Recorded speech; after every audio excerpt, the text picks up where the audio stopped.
Oh, we're live. Let's see. We're missing the video.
So some of the sentence, some of the sentence.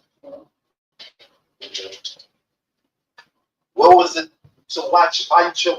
Why this event? Say why this event was the big event?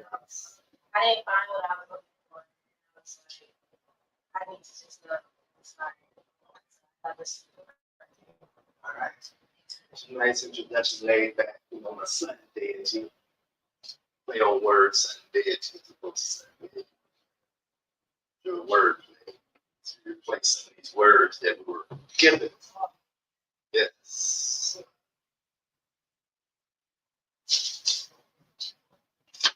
So we have these extra person calling the sound lot. We open up with a song circle jam session, whatever you want to call it, which also serves as our invocation, our libation, our prayer, our meditation, all of the above. It's whose loved one. What's just having fun miniature, I'm not trying to right here present. Just in the rhythm in the mix. That being said, still working to improve the vision, so it's easy to see right here. Yeah.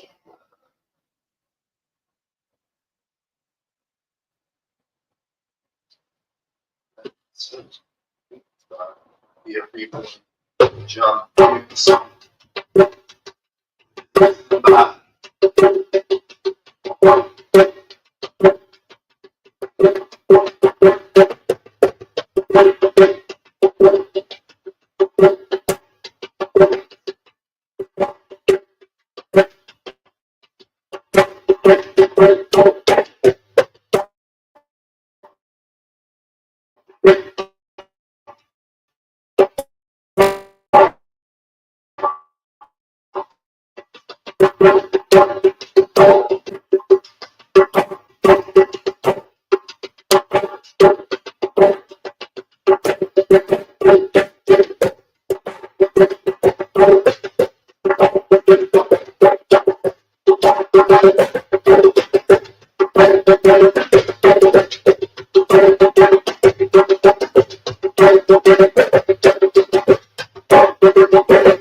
All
right. Yeah. Portal is open. You okay if I go live as well? Go right ahead. Yeah. Fine. The soul stirring pot. I'm party. Mhm. Yeah. What's your name, Kansas? So my actual name is Jocelyn. I go by Serenade. Sarah May. Yeah, I'm actually a musician, so that's really my answer. But when you started pulling out the drums, I was like, I don't want to put me on the spot. Oh. Well, you know, only if you want to be on the spot. To serenade. Master chef. Pierre was the one of the things. You know, how much Master, a chef. Yeah, a chef. ASHEP. I am becoming. This is a game that we play with self and self. You know, 'cause my person is the physical. That's I'm a soul, intangible. And so this my person is physical body. You know,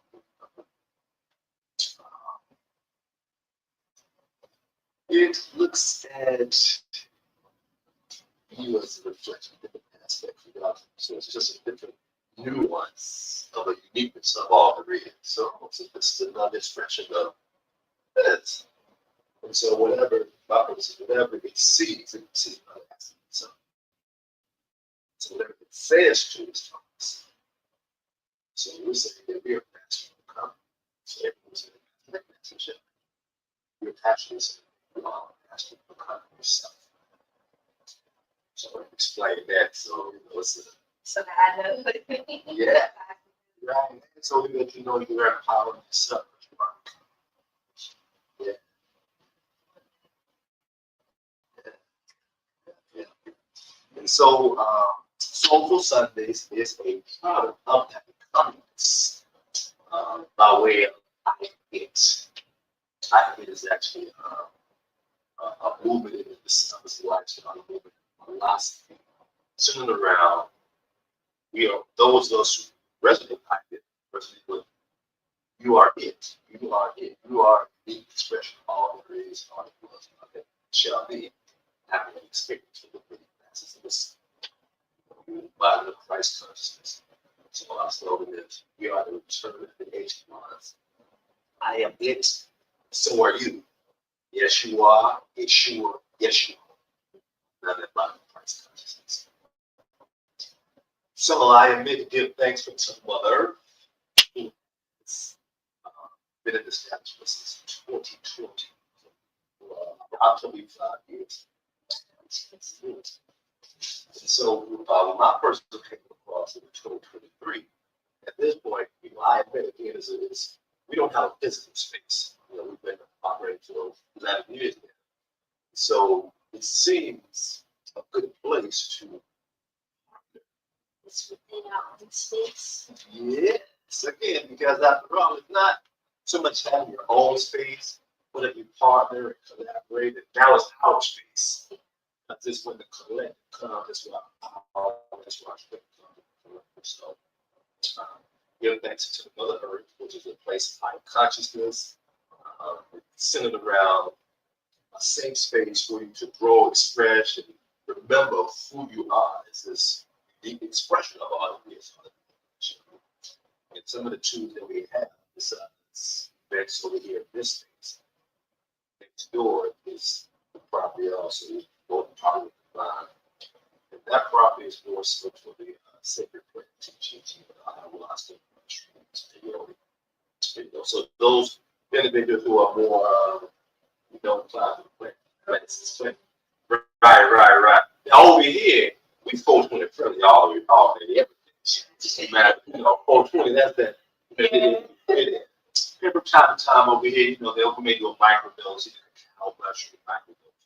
But it's not the overnight, sit down for like 6 hours, food flow or combo those things over here. So just give you an idea of the space for the temple. So whether someone is going to plant, teach the plant medicines or not, again, the space is a space, a safe space to explore, discuss, meet others who are opening up to someone else from this job there. Come on in, maybe that QR sign. Come on.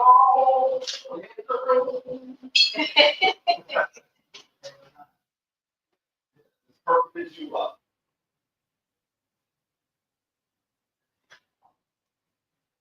Come on in, do what you gotta do. You're the part of what you do.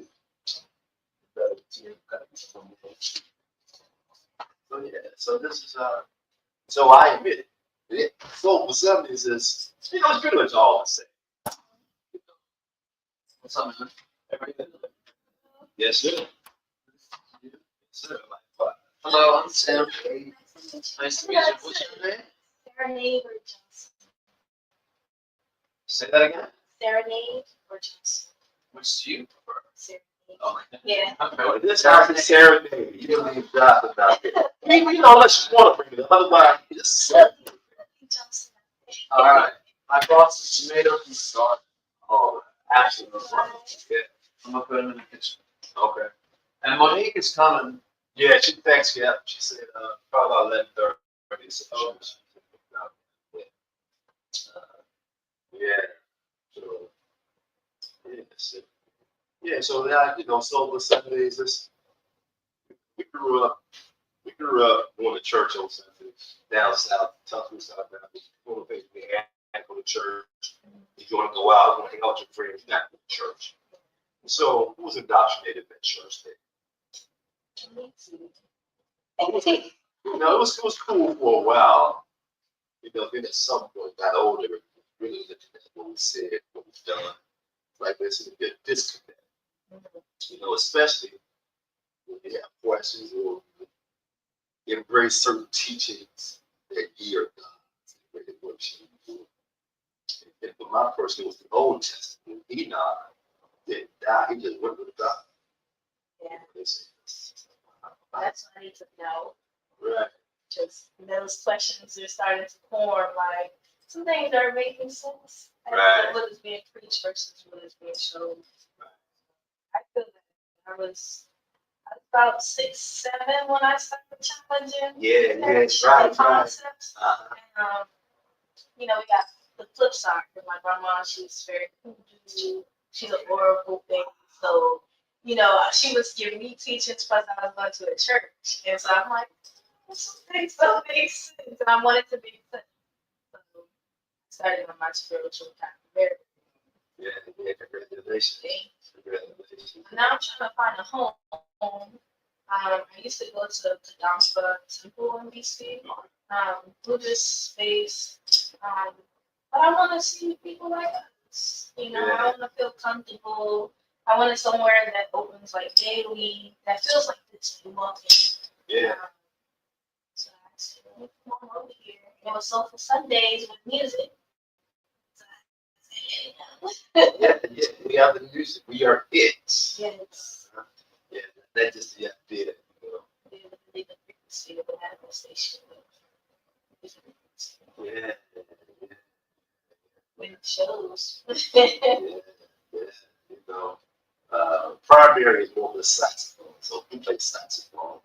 After when the house of music was a music major, and at some point it was like, we're paying all this money, and we got what we needed, so it was like, yeah. Right. You know, just what's needed and leave the rest. You know, the same Christianity, it did what it did for a certain amount, and it can do no more for my person than it is. And so now, so all of a sudden, it's like we kind of revisit Christianity with this eye, and just discuss with this eye, with this singular eye, or we are gods. And what does that look like in this journey? When either some folks choose to ignore it, don't ignore it, and/or if they do, how do we assist them by being an example of communicated stuff, you know, whatever the nuances about the journey may be. So,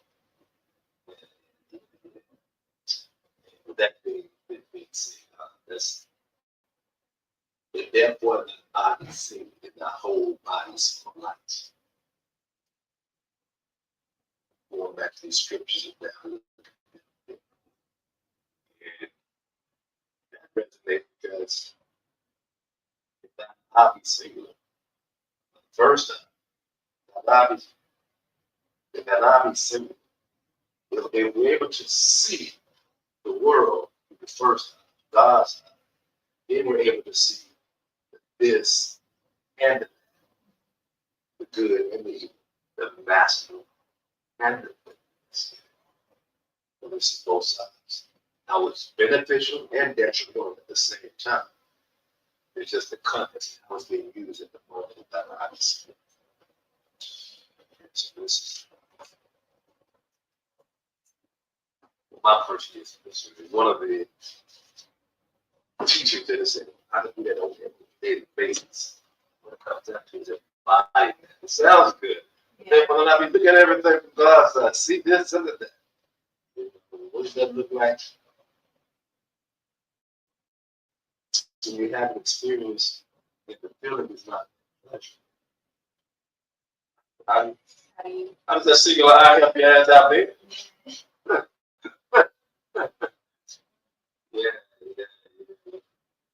So, personally, as it looks at itself as a combination of physical,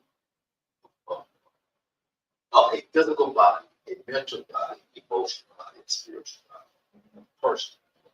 So how it does it is that, well, the spiritual body is esoteric teachings, law of attraction, karma, things we hear about. You know, they kind of grab it. They work whether you're aware of them or not. The spiritual law say, oh, this is how it works. This is the laws of hermetic principles. Seven. So the mental body, well, mental body, your job is to see these laws as they manifest. When we're able to see the laws as they manifest, there's something that we may not, oh, it's just a matter of time before we see the way back. I'm making coffee for my physical body. You want anything? Want coffee or tea or hot chocolate? Apparently there's hot chocolate. Want tea? Alright, let's see what's here. Do you want it? Thanks. Like the orange shirt. Yeah. What is that? Is that your promo song? Yeah, needed by simply involved. Saturn's dead. Are we going to the drum circle this evening? That was my idea. Right into my still. That's fun. Putting it out in the world. Okay, this is From your direction. all right. The response is we should wait and see what happens. Alright. I asked Tehran too if he wants to come in, but he's running around all day.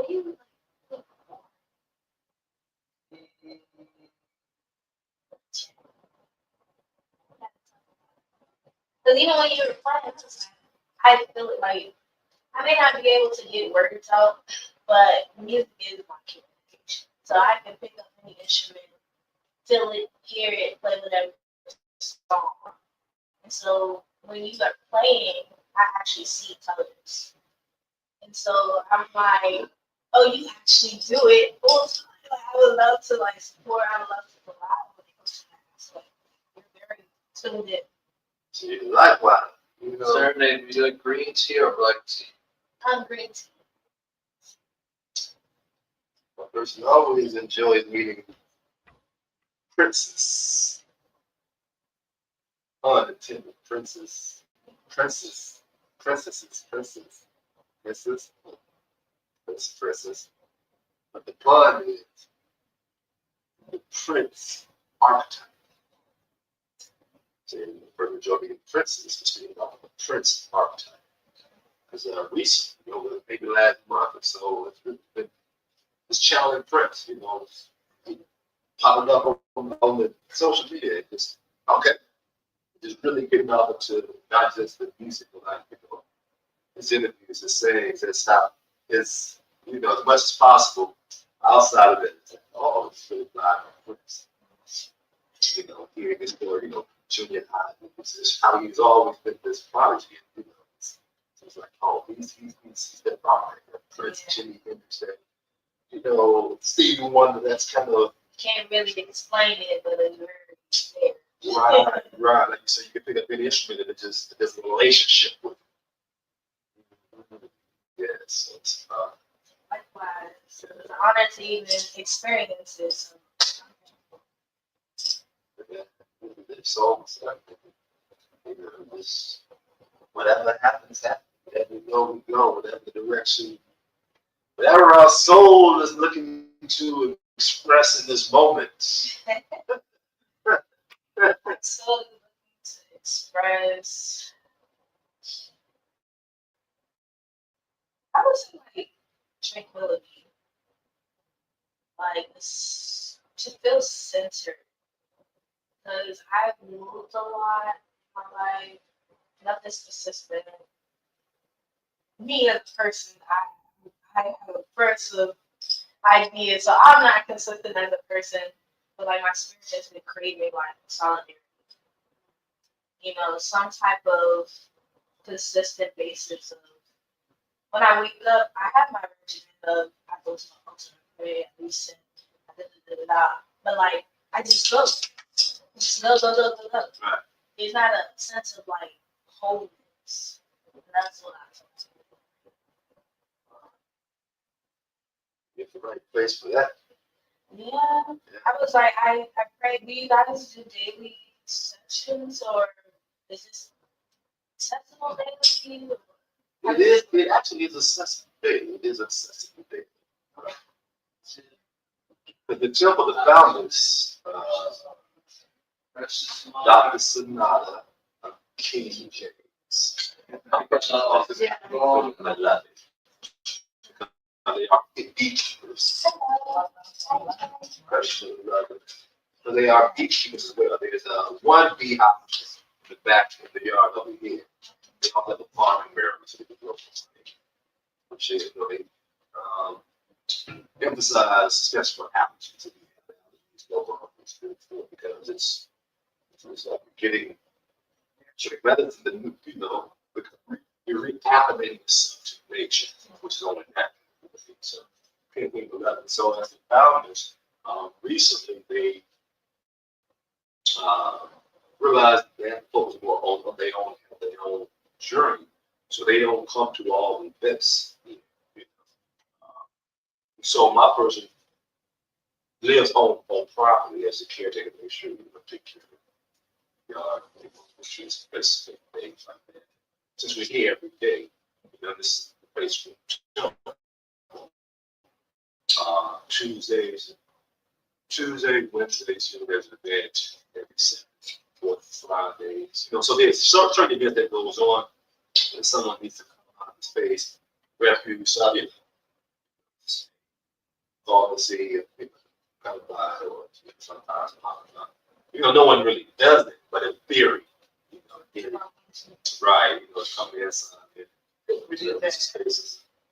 impromptu call and say, Yeah, like that's right. There's a side, yeah, private chat. calendar, Right.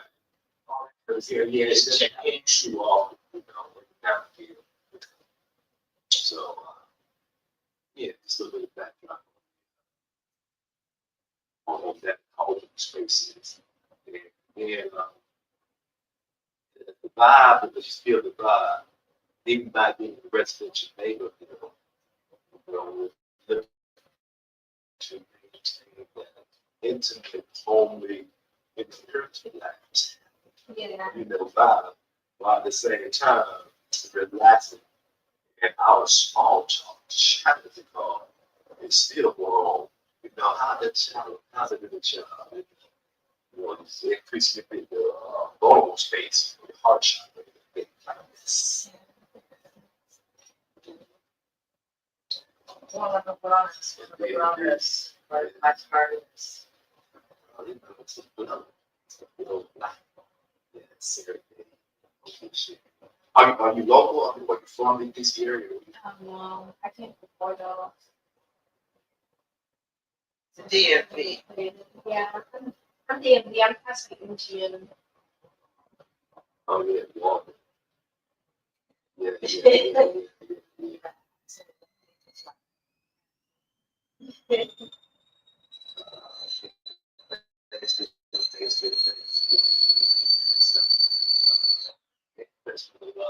She's 75 over 2 years. When we first started, it was in a similar place as this, but it was a little smaller, and it was more focused, not so much metaphysics. It was metaphysical school, philosophy school. So, Institute of Spiritual Enlightenment for Spiritual Revolution.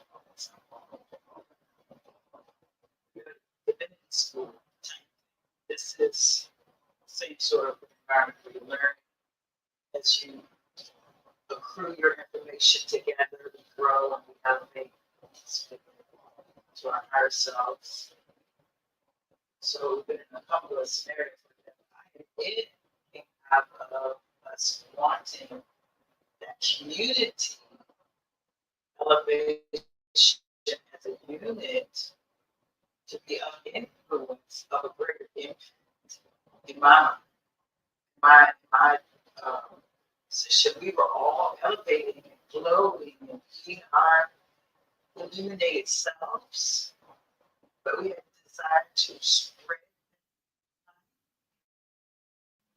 in a broader stroke, even though grassroots, each of us actually. Anything sweet in the tea? Each of us had our own individual, but we were looking to grow as a whole. And so, in that wholeness, saying I am it, indigenous, original name and trust, which is, what that stands for, that brought the unit together, that unified us and solidified us, thinking, okay, well, we're a part of it all. And in that we are individually energized as a spark of the all. And so that community has taken many forms and shapes over the years, but continues to grow and continues to propel itself out into the ethers from person to person, hand to hand, spirit to spirit. In our oneness and growing each individual part, being a part of that growth. It's really been ebb and flow, It's been a time when we were more active and then less active. We're studying and then we're applying. We're studying and then we're applying. So we grew to our next levels to where we are now, where I think we're at our highest place of penetration, meaning we have taken many forms and many facets that now allow us to be able to, again, broaden our stroke, expanding into other countries, where we're targeting ourselves to baby.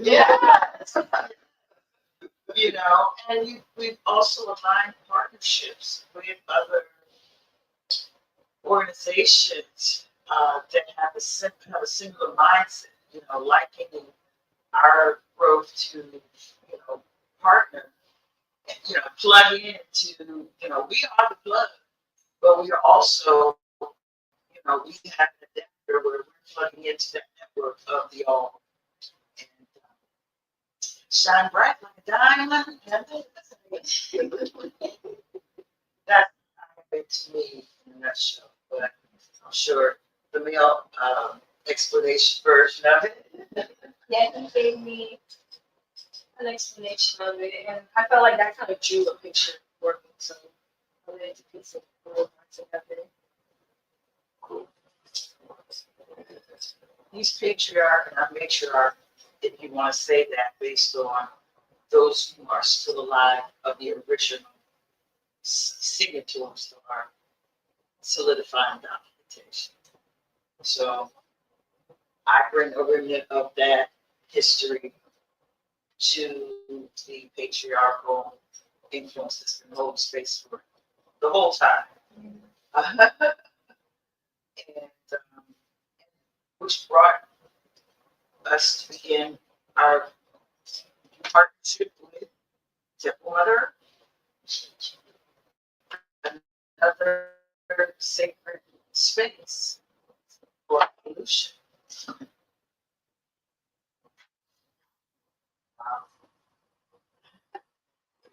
Let's sing right at the gate. There, one of the ones. Would you like some tea or anything? We've been at the door. Okay. Briefly, I was seemed like I was rushing in, being quiet at the same time. Yeah, Some tea? sure, You but want green tea or black tea? caffeinated. The green tea would have a little bit less. Okay, well, I've got water. You have water. So what's happening in your work too?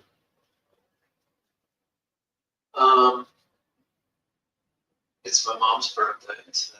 Oh wow. Born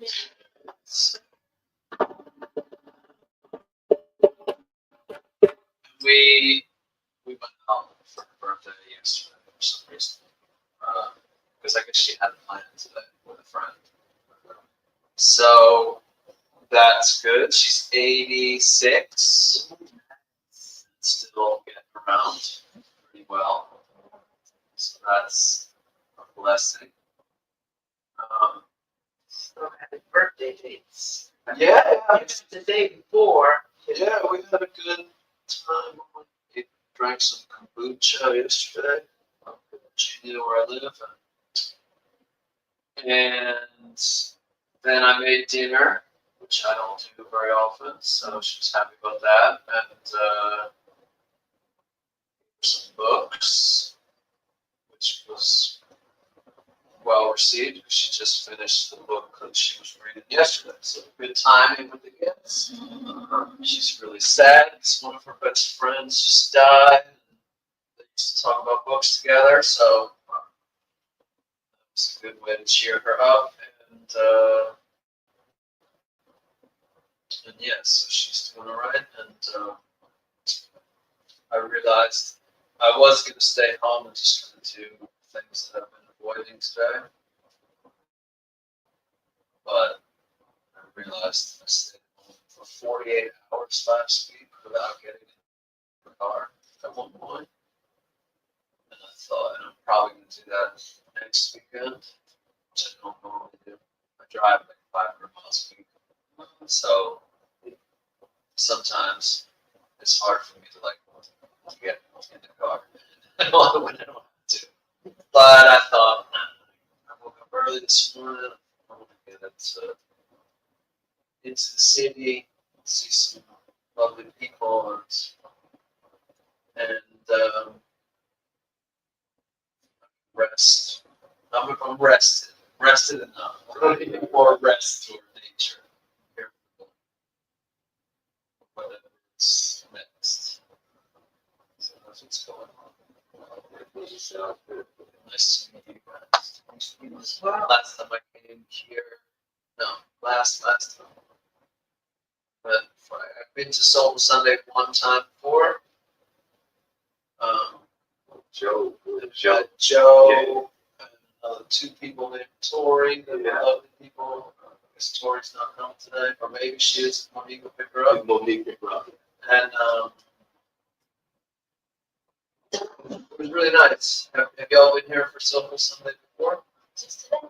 Serenade just today. Precious Mother Love. getting From the beginning. here every week, but I'm on Facebook usually. All right, great. Like Sweat Lodge a couple weeks ago. But I'm still trying to it's ready that experience. That was intense. That was I heard it was very participatory. oh my god, it was wow, that's the fourth one that I've done, and I think a lot of things made a difference. Yeah, it was really participatory. Everybody was involved in one way or another, which was cool. And yeah, there were just several aspects of it that made it more intense than the other ones that I've done before. I think the main thing is just when I did it before, we had wood forests generally, or maybe some at roots. We had like a mix, like some firewood, like dry firewood, and some we just collected in the forest. But it was all kind of moist, just because it had been raining all summer. And this wood was dry. The fire was hot, and we burned that fire for 4 or 5 hours. So that was the hottest sweat lodge I've ever been. It was like a completely different experience almost. And, really, really beautiful. So still integrating. Still trying to figure out what happened. It's great.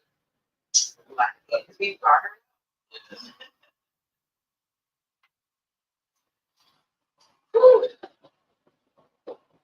So what brought you initially into Temple of the Earth?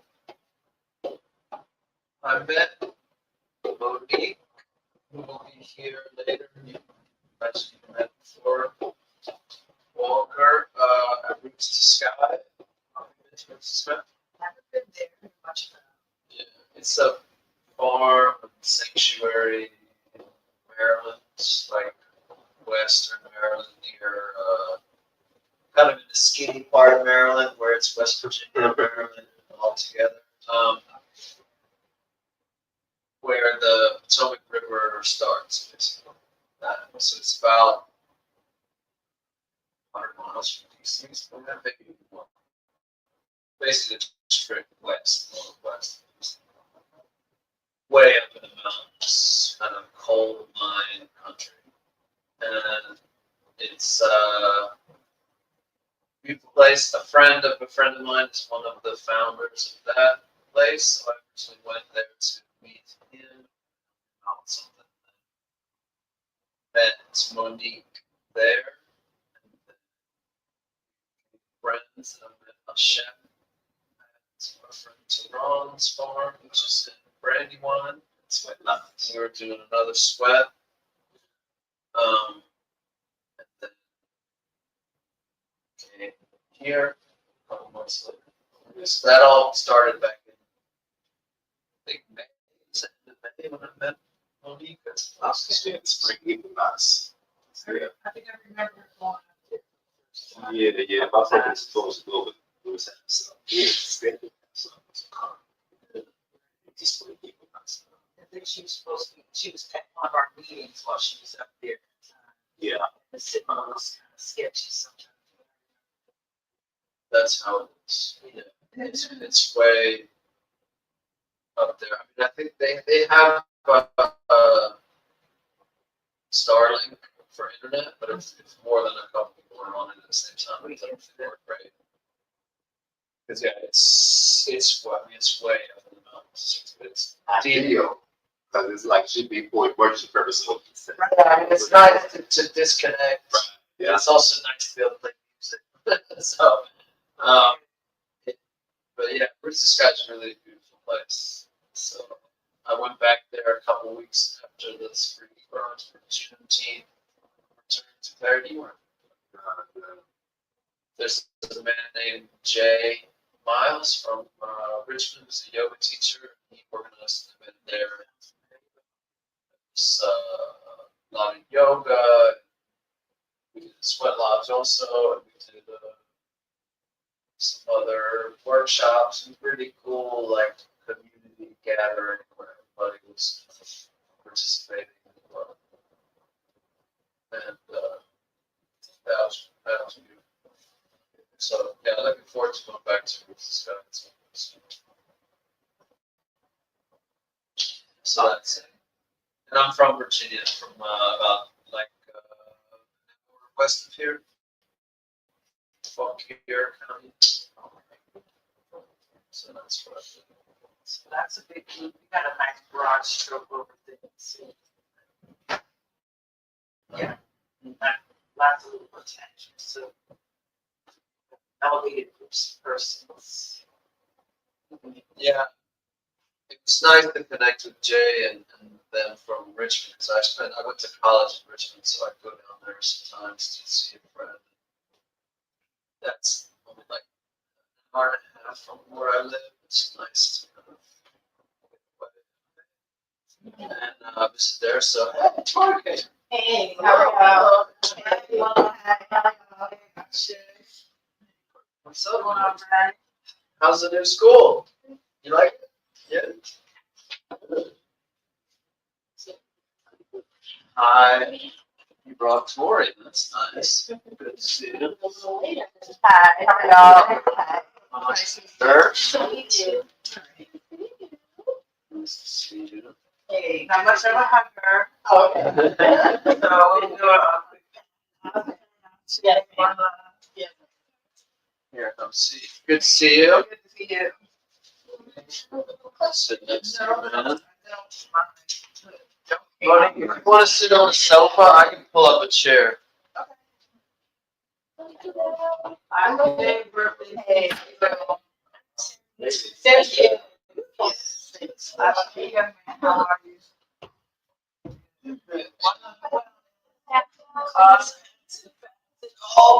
Okay.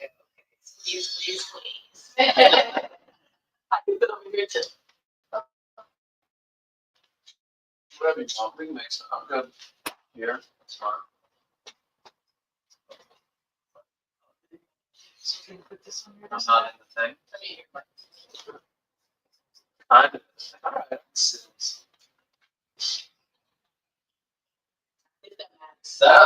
fun. So I'm gonna go for a second. So welcome. Birthday season, girl, woman, guys. Oh yeah, it's your birthday soon.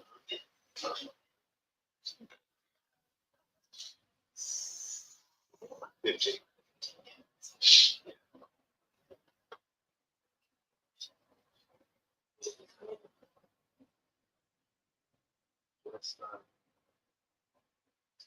Nothing really me, just getting to know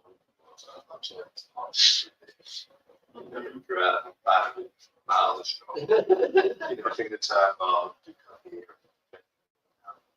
Came to clarity. Serenade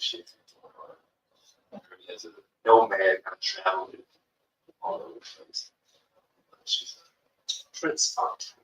You know, very useful. You put it all out.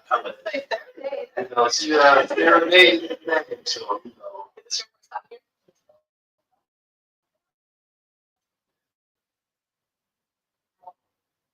I feel very comfortable. Yeah, If I'm super quiet, that's why.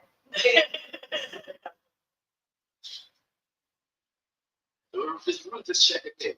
Just check it in. So, I will check in when we buy and stuff. If they're interested, you know. This is the last right. Let's get so share.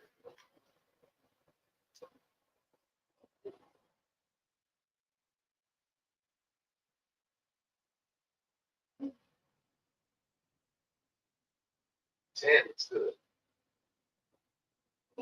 10, you got yeah. No, I had one.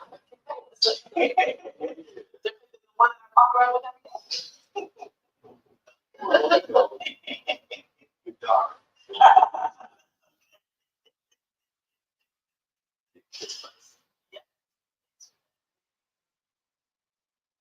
So ready.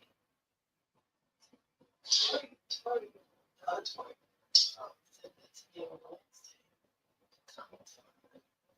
Club. It's still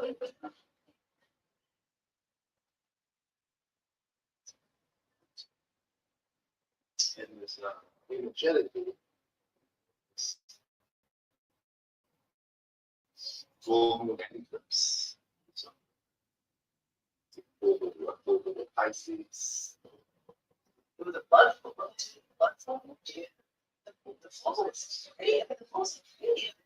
The red tonight. Oh, it was sort of big. Well, yes.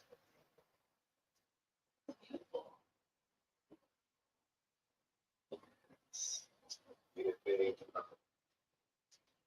There's different levels of energetically that we get is not much.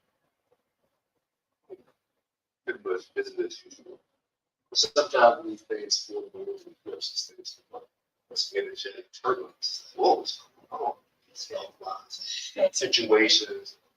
Sometimes they're not paying attention to anything. Seeing anybody notice anything differently energetically. It's definitely been an energetic switch. It's been a time for coming out. Just everyone finding their place. So I wouldn't say it's like negative. Like we always take it as a negative notation, like, oh, out of nowhere we're beefing, or out of nowhere we're bumping heads. And I'm actually very grateful. I've lost but gained a lot lately. And it's been like back to back to back. So as I actually had a full blown date with my partner. And like literally that week after that, it was like so many friends, businesses, partners, like just going out the window. But it was also so much fulfillment because as they were leaving, even though in small quantities, I was making like quality dynamics. And I'm very fruitful. So it's been a lot of shifting into the where are you supposed to be? That's where I would say not a negative shift. No breakups or anything, but I just feel like everyone's finding their space. Their craft.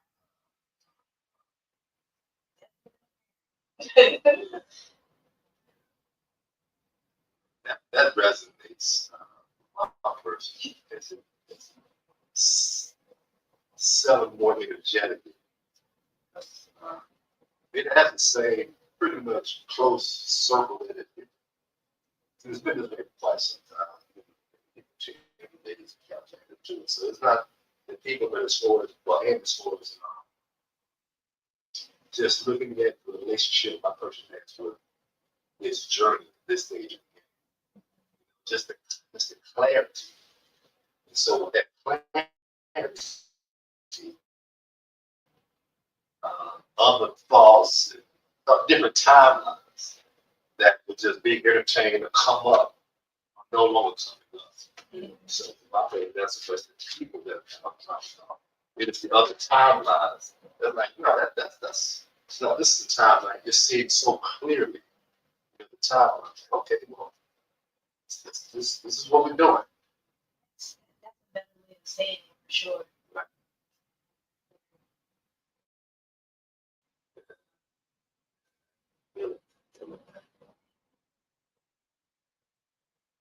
Yeah, I've been feeling that way since the clarity gathering, weirdly, which is like still kind of trying to figure that all out. I mean, like because it was an intentional gathering called clarity. It was actually returned to clarity because they did clarity last year. I wasn't part of it, so we did return to clarity. And it was like 4 days away from regular life in the 3D world, and I didn't really. I mean, I just came away from there with a lot of clarity. It was a real. I don't know, it was something. I can't really pinpoint one thing that caused it, but it was a real magical process. And then since then, things have become more clear. And,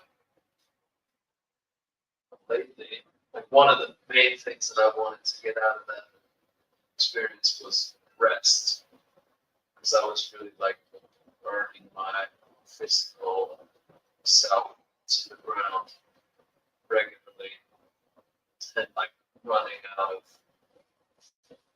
energy and losing my voice and not sleeping.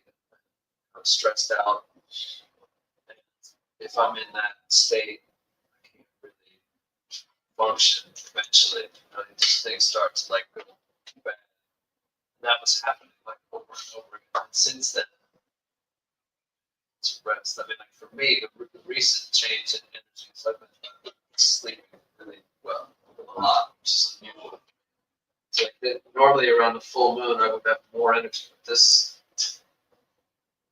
recently, like I've been sleeping like 9, 10 hours a night. It's just glorious. So, yeah.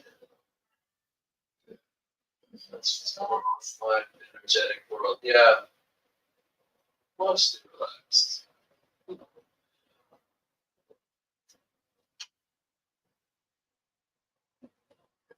For me, energetically, it's been the same as everybody else, finding your place, who's there, who's not, who's supposed to be there, who's not, And I can sort of relate to him, but I have been like, all I've been wanting to do is just rest. Like, my body's just been called rest. Um, when he called me here, I was like, I think he's going to be able to be here. I'm glad that she was a healing space, but him had a moment this morning. I'm like, and the other day, I'm like, just having human moments and get past it. So it's working through it. That's just, it's key because my person by this looking forward to. But it can before taking a nap, go to bed, rest, go to bed. I was off in the pool. But yes, we've actually restructured how we work, so we actually plan for that doing it. So now we get like 2 hours before, then we go, okay, it's time to eat, we go, smoke some and relax and recalibrate. Then get up, get a few more hours. So yeah, we structured that. Because of that rest piece, what was being shared was it is allowed this physical body to catch up and not fall behind, get a spiritual jet that spiritual jet lag. It's jet lag, generally speaking, called major, people would have flying the bones, parents sometimes get a few like major trips. And some people like, oh, still feel like the body's in the old time zone. That does it. It could be time to get up, but if you come from a different time zone, it's like, oh, it's like 12 on the clock. That's a good time. So using that analogy of spiritual jet lag, the physical body has a lot of clarity. This has been common. Oh, nigga, just selling. Oh, this is the timeline. Oh, it's so much so that because of the program, the muscle memory, it's easy for the body to revert back to the whole wiring, firing, the whole break up. So just how it used to. So what the restoration essentially saying is it's allowing this physical body the time so that it can assimilate the information, the light that's coming to it. So it cuts down on this spiritual jet lag. Well, that spiritual jet lag sometimes in my person is sometimes it's actually physical pain. A lot of times the tube in the mouth area got specifically it looks to realign the problem is there.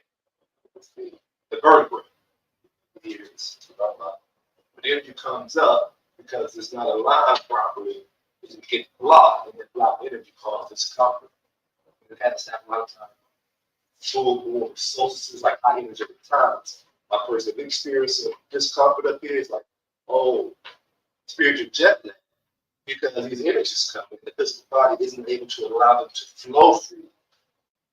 So now getting this rest, moving and rest allow this physical body to calibrate a little bit. So as these energies come, it doesn't feel any discomfort. It just kind of more to ride and enjoy it. Give thanks for allowing my purpose to share about this. I was using restoration, intentional. Yeah. Yeah, that was something that I think it was Dave, the person who said to me, a couple of weeks later, after that one, I kind of was burned out again for reasons.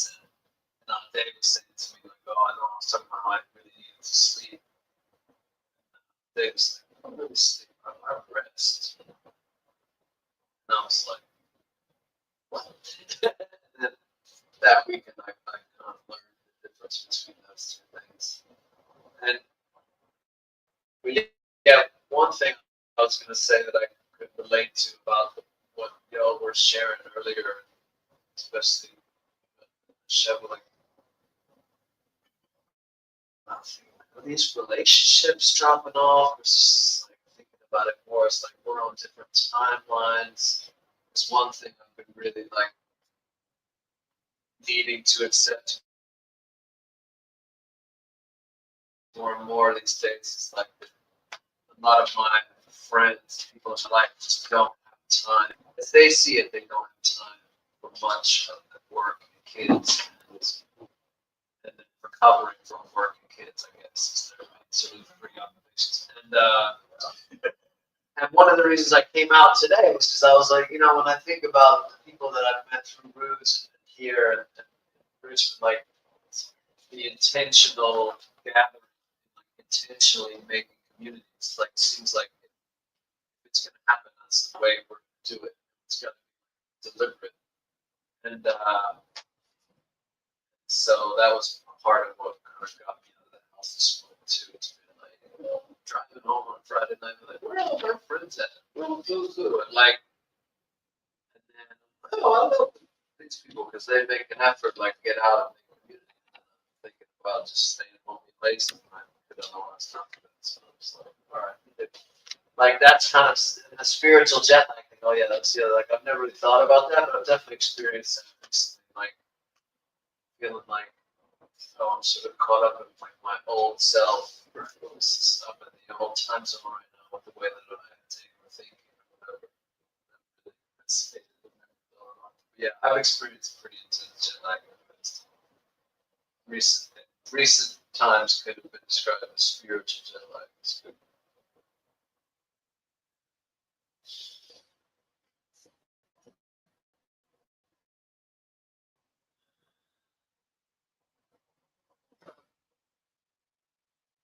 I'll share. This was residents from the thing that stated already. To first introduce myself. So I'm from Eagles. And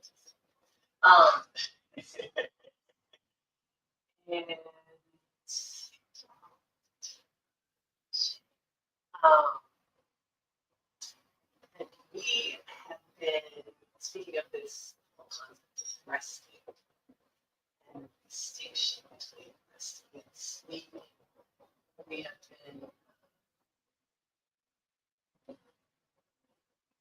experiencing a return to rising 4:35 a.m.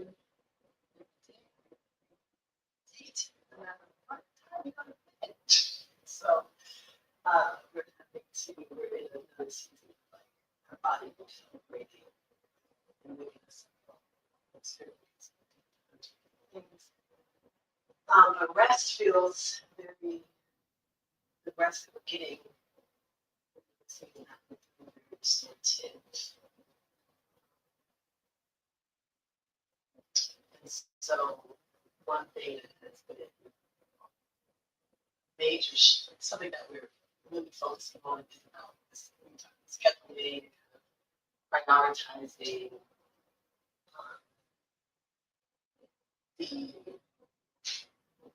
whatever the things are that I'm caring for myself, loving myself, starting my schedule with that core, and then filling in other things, session with clients or meetings or whatever.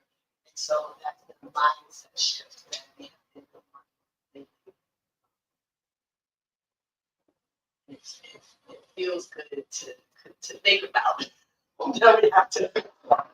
That's We don't have to actually be like, all right, here, put it into practice and start putting it. Oh, and that's the other piece. Yeah, we're realizing with the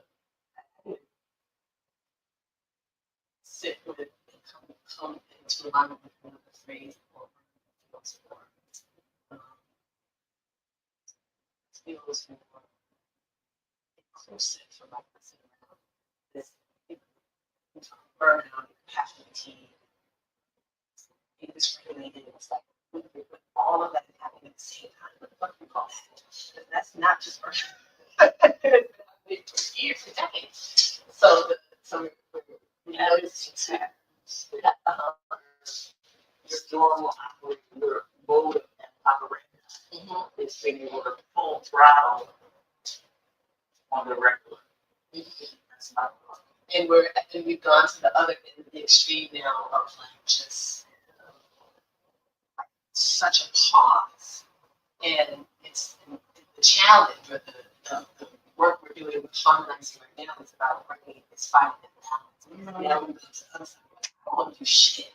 I'm in a space and I know that my body needs all of like we need this time to just be and to, but it's not sustainable in the way that we're doing it now. So we're figuring out what that looks like. But yeah, that's where I'm at. It's funny that we're so heavy on this conversation with us because maybe it's because I'm getting older, but now that conversation has been slipping into our friendship. Like, what is rest? And so something that came up was I challenged the thought of what rest was. Yeah. So it's not even just the body or physical or saying yes to things. It's also the balance of saying no. So we were kind of like putting our schedules, like everybody has a full schedule. You have kids, but you can't escape from it, you know. But what is technically getting your rest throughout the day? Right. So rest is when I'm in the office and they're putting to-dos on my desk. My to-do for the day is that my rest comes in place where my breaks, I take it fully to take a break. I'm not multitasking. Saying no and having a healthy detachment from saying yes and doing a bunch of activities, having those boundaries. So rest is mental too, like energetic. So my rest not saying, no, you're not able to come into my office today. No, we're not able to do this meeting and have this specific topic conversation. Right. That is all considered going towards your rest, because anything that goes outside of calming your mind or calming your body in total, that's considered the opposite of rest. So, we were just challenging that. So we were saying, you were going through the process, but you weren't able to be like, I guess, intentional about your day while also getting rest. Like, you have a lot of things that slip through the crack. I just wanted to bring that up because we were just talking about the importance of what rest, what it actually looks like, what it feels like, what it sounds like, because a lot of times we have people that start to create their rest boundaries, and what that comes off is like, oh, they want to hang out with me, they're saying no, can't do activities. It's like, all right, that's what I want. Big topic for me too is rest and balance and aging and parameters. A friend of mine called yesterday and I said, and they didn't answer. Probably answered on the phone. But about 2 hours later, they texted back, hey, I put aside a certain amount of time, this hour to this hour, every day. Take a pause. In music, that's called a rest. When there's no beats, now there's always some drum beating, but you turn the volume down. He turned the volume off. He said, I see I missed your call. But you called during this time. And I take that time to unplug. No diss to you or the importance of what was going on with you. But that's my time. And so now you know. So during this time, if I don't answer, because normally it's an answer like this, like that. So I respected that. So I responded back. Take your pause for the pause. I respect that. But at the same time, thank you for even saying something to me. So now I can respect that, because I feel the same way. I don't always publicize it. That, hey, I'm taking pause for the cause. But I have recently begun to do more unplugging, like my loads, fewer things on my desk, so that the top of the pile is not. It's not like a whole. It's not a desk full like it used to be. My responsibilities are less. So that me again taking a pause for the cause. I've been through that phase. I am in my 60s. I've been through the phase as a young girl. 9 years old was my first job because people around me were saying what I'm rapping. So I'm like, so since then, I worked 2, 3, 4 jobs to do all the things I wanted to do, done everything I wanted to do, except I wanted to. But for the most part, keep these bucket lists and I operated under a certain motive and memoranda. I had schedules, I had priorities, I put things into perspective. I gave them parameters. I was able to push myself into these compartmentalized spaces. But I get to the place now where I realize I worked well under those circumstances, but there were so many things in between there that needed to be, erased from what was in it. Like, I threw out things from my storage. I had a storage for years. I threw out things because, some people say, closet cleaners, if you haven't touched it for a year, you might not need it. If you haven't touched it for 5 years, well, many years, I haven't touched these things. So give it away, throw it away, whatever, donate. upstairs. I didn't want to get Like when I just left for a minute, it was to reset. Because so many things were happening. I rushed in the door. I didn't do the things that I was going to do. I came right to this. See, started talking, recognized, remember what you said. So my priorities came up of taking care of myself first. Quit plugging my phone. But it really, it hit home. But these two are the ones that I felt like I was talking to, but they're tending to other more top priorities. What is that too? Probably never thought of that. Well, it allowed me. I mean, it's funny because I thought about doing that when I got here. It's like I might need to go outside and like just reset for 10 minutes before I come in and start. Just and I didn't hear most of what you said when you first arrived because I was making tea, but I butchered it, but we have more. thank you. And I did do it. So I think good for you that you did do it. And like in my like this kind of concept of people setting their like I'm in a world where we use the word boundaries relatively often. I'm often trying to like there was a situation this week where like sometimes I describe my boundaries as perforated, like because I cross them when they need to be crossed, and but like the so I don't know, like there's I like how you use the word parameters because like boundaries to me is just kind of a loaded word about like ethical behavior, moral behavior, or emotional boundaries, and like They're all maps. They use dotted lines. They use yeah, lines. They use thick lines, thin lines. Right. They use all kinds of lines. different, So, yeah. But sometimes, like what I feel like I'm transgressing, or like expanding, or whatever, the shrinking, are not boundaries, but they're just limitations because and they're dependent on the situation. So like how much energy or time I'm going to give to any one situation, whether it's a personal or a professional one, is depends on the context. It's not always the same. Like for me, like I get enough time to myself. So for me personally, it doesn't make sense to set like a certain time to myself.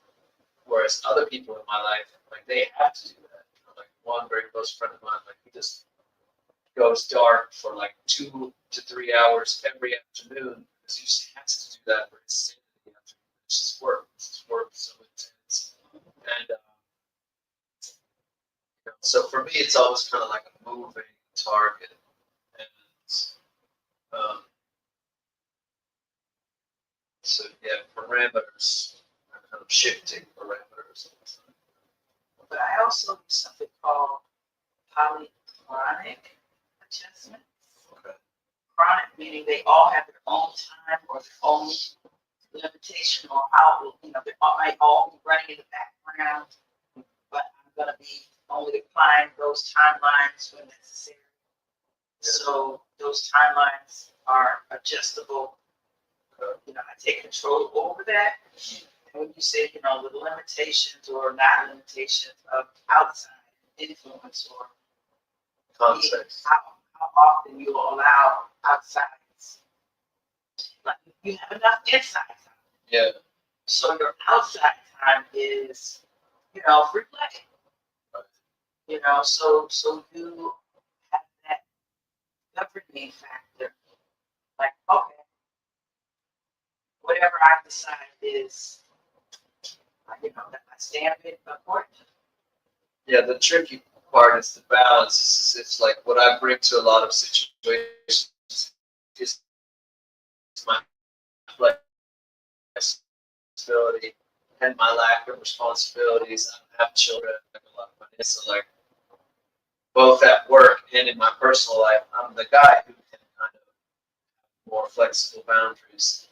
And then it really does just come down to me to decide where they actually are at any given time and when to really get rest. And that has been a lot, that has improved significantly since clarity, especially. And sometimes like really simple thing, like the most, I mean, certainly one of the most powerful things of all the kind of intense experiences that I've had in my life and over the last 6 months was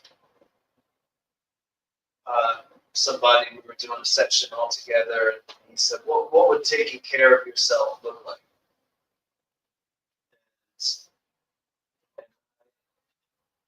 And I realized it was rest. I started crying. And like, it's different. I mean, it's more to touch on my emotions now. But like, I was like fully crying, realizing that that was what it really looked like. And then I figured out what I was. The next question was, how do you achieve that? Or just kind of like, what can you do to achieve that or give that to yourself? And I realized I had to trust the people around me. And that's been like my job, that's part of it, but also like in my life, coming out of the sweat lodge experience earlier, like the first round of the sweat lodge, it was so hot. There were some other things going on. We had a really intense like hot bay session that I wasn't ready for. I thought I was experiencing another hot bay, but that was just a different level. And Sananga, and then I really was going through it, sweat lodge, and when I came out, a big part of what got me out of the physical state, or kind of through the physical state that I was into a physical state where I could then stand up and go back in, was trusting the people around me. And even surviving in the sweat lodge part of it was trusting the people around me. And that's process.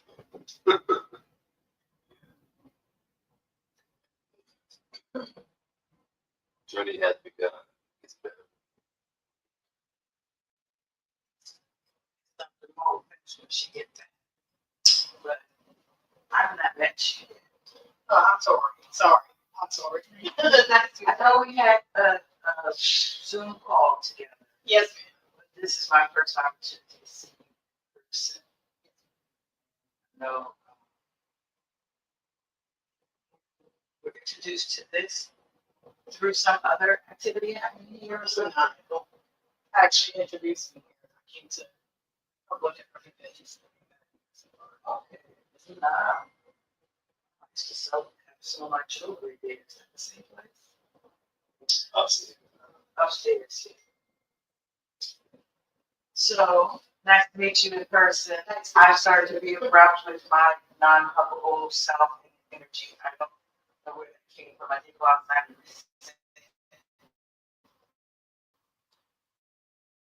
because it didn't mean to come off in a specific way, but I just feel like I'd like to be introduced to you again when I can listen. Yes. Because usually that we come in here as the same group as like, so my apologies for not introducing myself before. It's nice to look up to see, how are things for you? What is your fitness like today? Today, I'm glad to be here. Thanks to Dr. Mooney, because we didn't think we was going to be able to be here. And it started off, I almost started to make an excuse on not to come. I woke up and body was buzzing, my ears was ringing, and I was just like, okay, I know it's solar eclipse full moon, I'm still in energy, moving past it. But then, it's another thing that popped up that kind of would have detoured us from coming if, not for Dr. Mooney. And me and Dad and my son kind of had a moment this morning with each other, and we moved past that. So just moving through the day, and I'm just glad to be here. Did you see see the moon last night? I thought it was supposed to be, I thought the moon was supposed to be up like 2 something today. Like I thought. So it would be full. So for 3 days, we have fullness. We have 98% the day before, 100% the day up, and then again 98% on the day after. So for those 3 days, you can see a fullness. It was very orange, red. I would say the blood moon, but orange, I mean, for a longer period than that red period. The red period flips. But to me, it looks the same. I'm gonna look at it tonight. I think it's in the other hemisphere, but I think you can't see it on this side of the earth. It's a flip on the other side. Yeah. Right, but what I've been seeing, I did see a red. Yeah. So I saw a long period of orange before and the reds, and then a long period. Yeah, I was reading about it the other day. I can't recreate the whatever, but there's something about that eclipse on the other side of the earth somehow creates that redness on this side. Yeah. That's the goal of it.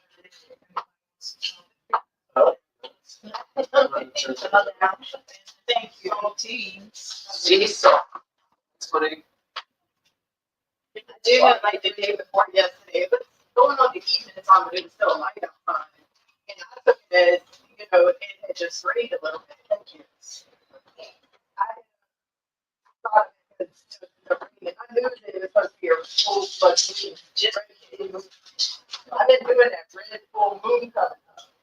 But it was like 2 evenings ago. I was going out the day. I was like, the sky was really orange. I was going into red. Yeah, I missed it last night thinking that it was just supposed to be out in the sun today. So. It rained like crazy in my house last night. Oh, me too. Was it stormy here? Yeah, quite a bit. Yeah, the sun was very, still orange, like as if it's on the horizon, but up in the air. Like, you know how when sunrise comes and you see that orange, and then just after it gets to a certain place, I don't know, it seems to brighten up. But yesterday I noticed the sun's higher. It was, the sunrise was something like 6:45. So this was like at 7:08. And so I'm looking at, see what time the sunrise, it still looked like a sunrise, but the sun had risen. So it was kind of crazy to see that. But, yeah. So, Dr. Mo, I know we sort of interrupted. Did you want to continue the way you were? I don't know what I was saying. Well, we got off on polychronic things that were going on boundaries. Where were we? Yeah. Yeah, it's my thing that other people see, and going with that too. Another major awareness that is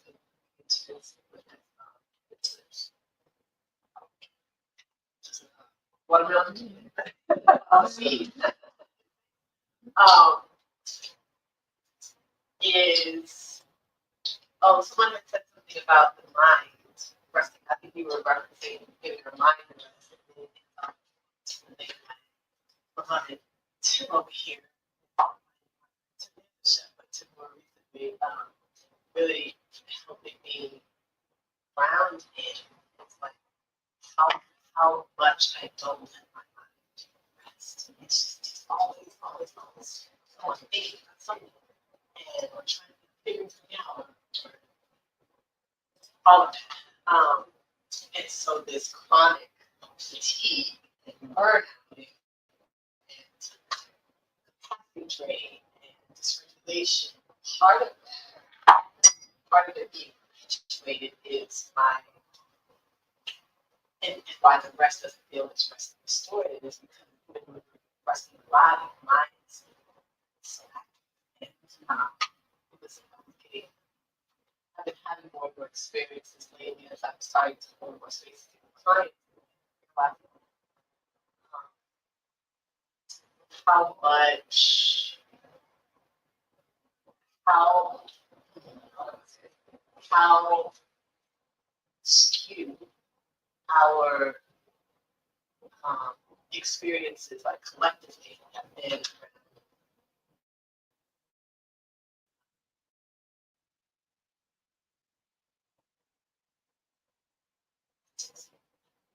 I don't know what. Multi-level stuff going on the last one. So, yes, that, but it's something else. It's really stuff. So, Organized chaos. yeah. I don't know. Okay.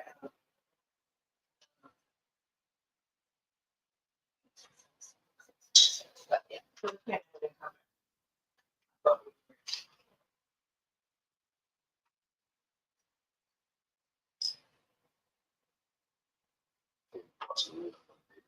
Perspective. It's always going forward.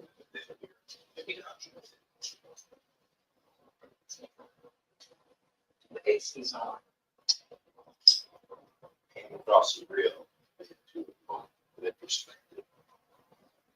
The programming of this always got to do something being busy.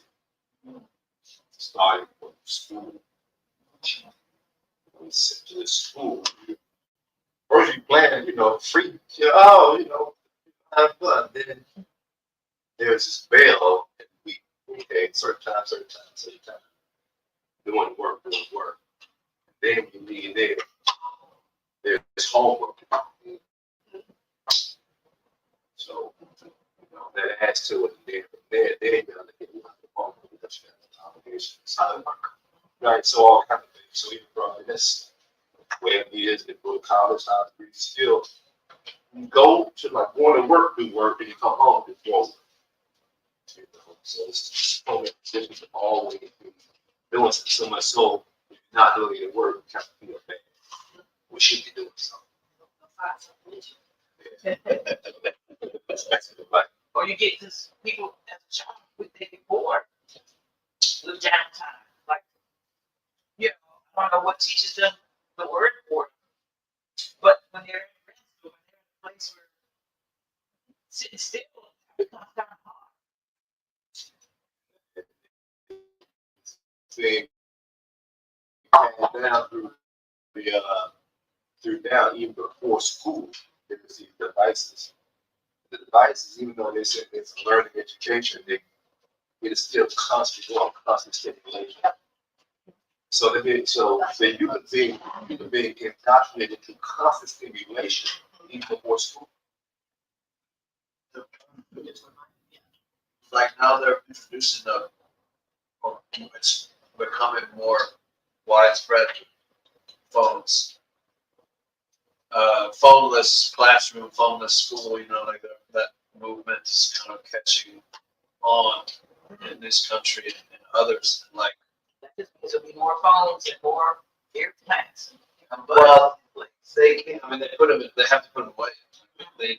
It's different states or cities are starting to put in different policies, but in the most strict sense, like they just put their phone in a storage at the beginning of the day. It's spreading more because they're starting to get data now, like this generation that has had smartphones since they've been, communicating. And that movement's catching on.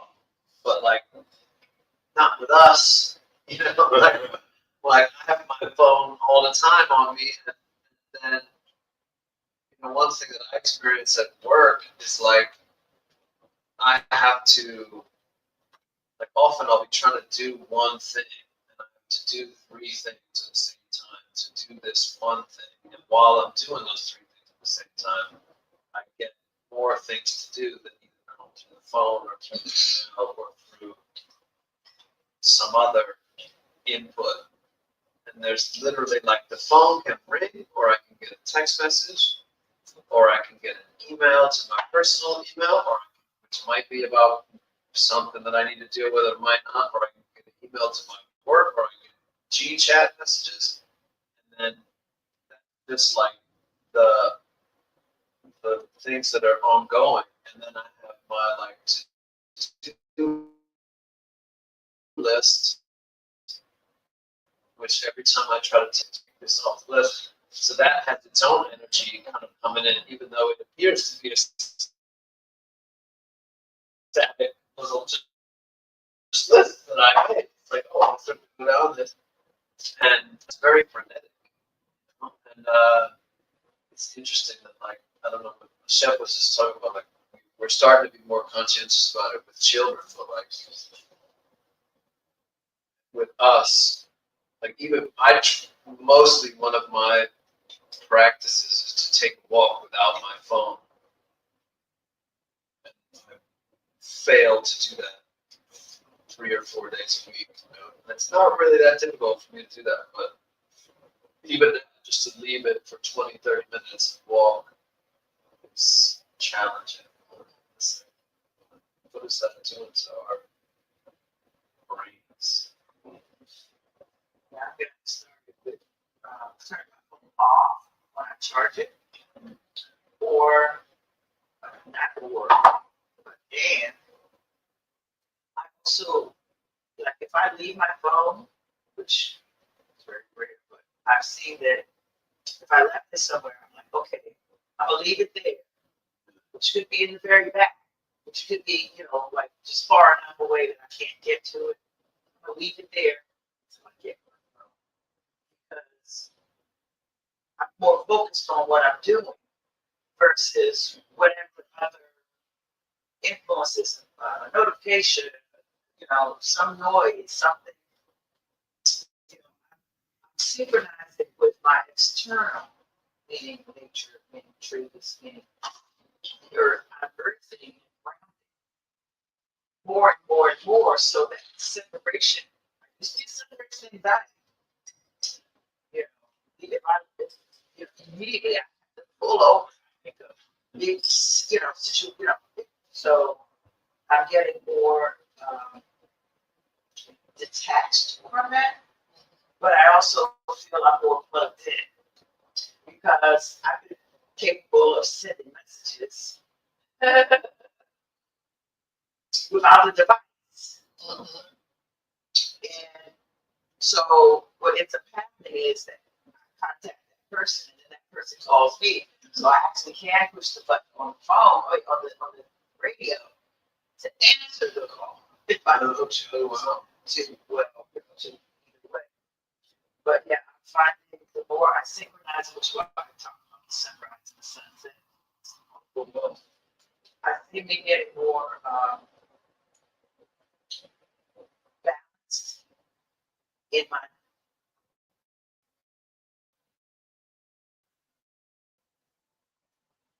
give a fuck. Go all the way there. Because like, I'm trying, sometimes I don't give a fuck. But somebody calling,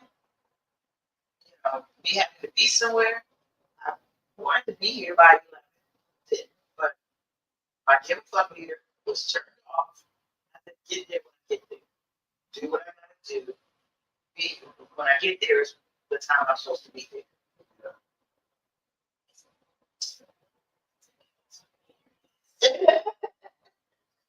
It'd be interesting. The thing that I'm noticing about that too, like they say more is actually mean it in a like that used to be a saying or a phrase that I would say from a more kind of egoic place. Like I would just fuck. And it was more like low vibrational negative. Now when I say that, it's like I don't give a fuck, but it's more about it's I don't know, the shift is so subtle, but it's coming such a different place, and it's still incongruent with like, I'm saying this now, and I actually need it. That it's not harboring any secret like shame or worry. I really need. I do care, but don't give a fuck in the sense that it's gonna shift or change what I do or how I move. If that makes sense. Not in a dismissive, like, oh, fuck what you said.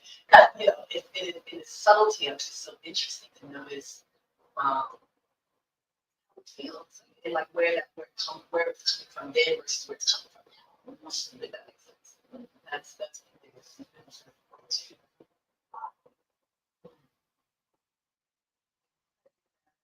Found myself recently, and it's just like, dang, bitch, you know, I used to care so much what people thought,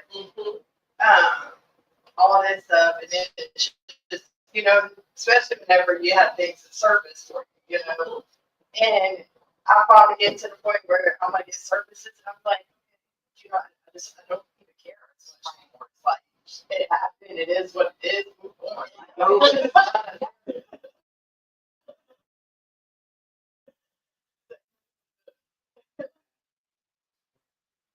The stuff that used to be on my shoulders, that used to be like really burdensome and heavy. I swear my shoulders rise very easily now. You know, like I can flex.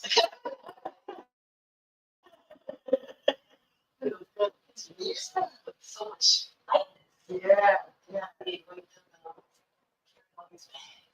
But some of that also came from my eating habits too. Because starting to eat more clean, starting to eat more fresh, more raw, that gives my body a certain amount of, like, I'm right sizing myself. I don't know if I'm losing weight as much as I'm gaining muscle tone, as much as I'm gaining equilibrium and balance. And like I'm finding myself using both my hands more often, you know, using both sides of my body to leverage things. And that comes with age too, because I notice how I move differently, you know, because I used to be so athletic and so such a fine-tuned machine that I did not recognize how I was using my body. And so now I'm paying more attention to how I'm using my body. And so now, some emotional things happen that make me use my taste buds as well as my appetite. Got my taste buds back, but my appetite is like, I have to feed my body the right stuff. So now I'm on that right thing for the right reason, like holistically, like not just thinking the right thing, not just eating the right thing, not just watching the right thing, not just listening to the right thing. Like, what's right for me right now? Yeah, with myself. You know, like putting myself first. That recently said you consider that, but because of who else you are in charge over. You, like in the airplane, you have to put the face mask on yourself first to have your oxygen supply proper before you attend to anyone or anything else. So yeah, pay attention to my breathing. You know, I mean, in my rest time, so much. At this age, and this happens every my solar return. My solar return is not this Monday, not tomorrow, but a week from tomorrow.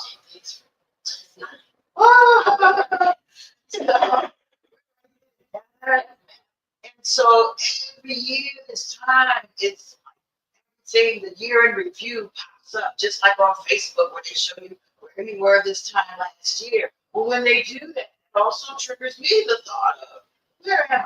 What am I doing? How does this compare to then? And when I get a chance to look at that, they just have some of the influence, because naturally a lot of those memories pop it up. But watch this group of people, Elevated Minds, that's not their name, but they are Elevated Minds.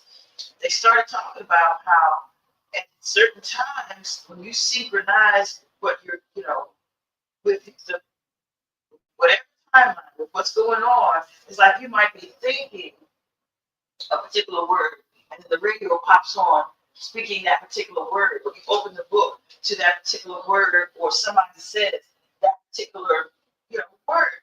So those are the times when things are, in full effect for you. Like your facets are, your multi, what do they call it? We are fractal.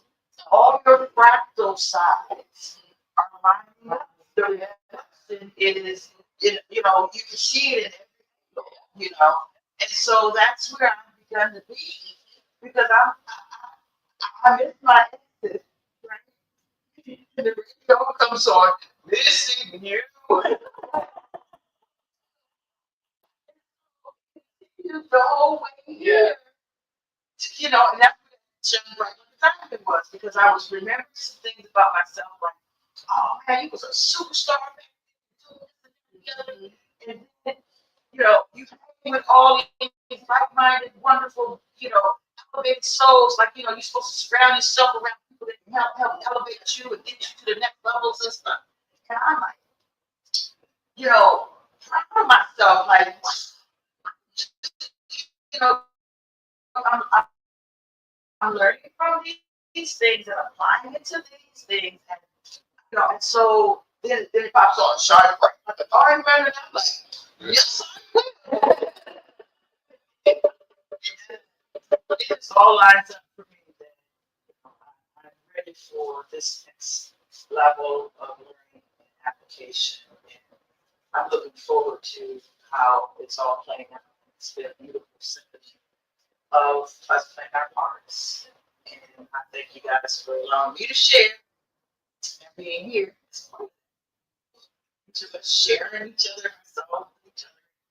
Woo! One thing that came to mind when you were sharing that was, it's interesting and impressive kind of a moment, like feel like things like that give me a sense of rest. Like when things kind of align in the way that you just said, it's like, well, all right, it must be on the right track. Like synchronicity, like that was a big one or a small one. Like ever since I was a kid, my only interpretation of that was just like, I guess I'm in the right place. Mm-hmm. And That's guessing back then. Where are you guessing now? I mean, no. He's saying the rest, so it must be. yeah, no, I'm not. And so, and what is more, I don't know, I've had a lot of that recently, more, it sort of accelerates and then slows down, and like as it accelerates, it starts to feel like it's a bit much, like spiritual messages from the cosmic intelligence, like again. And then when it slows down, I start to get a little bit bored. Right. Where's my spiritual?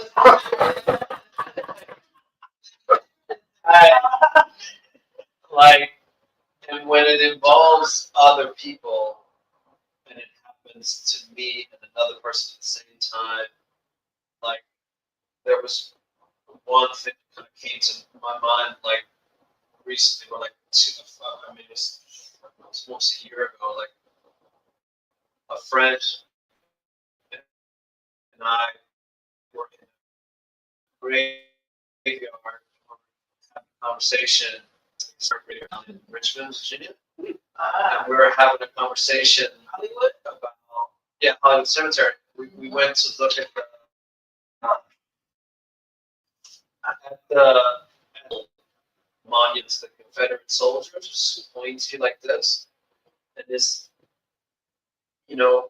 my friend that I was with, there's from the deep, deep South, this white guy who grew up like very much in an explicitly anti-racist family. Was really raised to despise and actively act against this, rather than his we were just reflecting on that, like just the monuments to racism in Richmond and in that cemetery in particular. And then we couldn't find that one, and then we found it. We were both talking about it and just describing it. One of the things that we find so kind of gross about it is it's sort of shaped like the clan thing, and we couldn't remember the word for the thing they wear at the clan. And then we both at the same time like looked in the same direction, and there was a tombstone there. And the last thing on the tombstone was hood. Like we're both like struggling. And we looked at each other like, oh, we're like, what? And we're both kind of freaked out, like, wow. Like, all right, we get it. We just kind of looking around, like, all right. Yes, I said no. You know, like, today. So like things like that was the one that came to mind. Like but I recently had so many beautiful moments like of really feeling the presence of this cosmic intelligence and organization,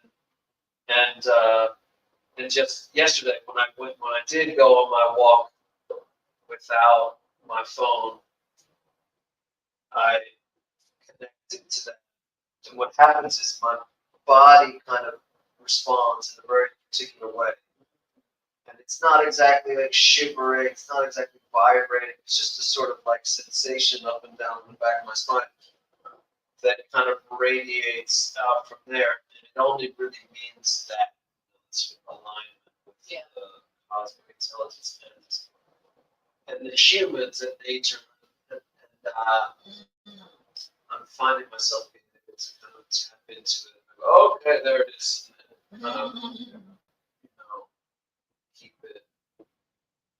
Keep close to it without any kind of assistance of any, even meditative breathing, like just tuning into it like a radio frequency.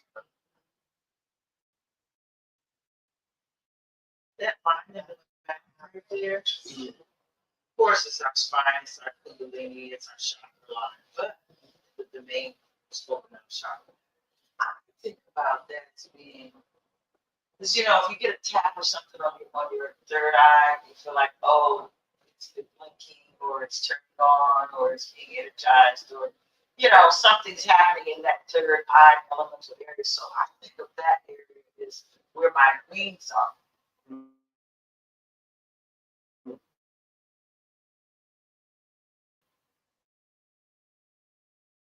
Yeah.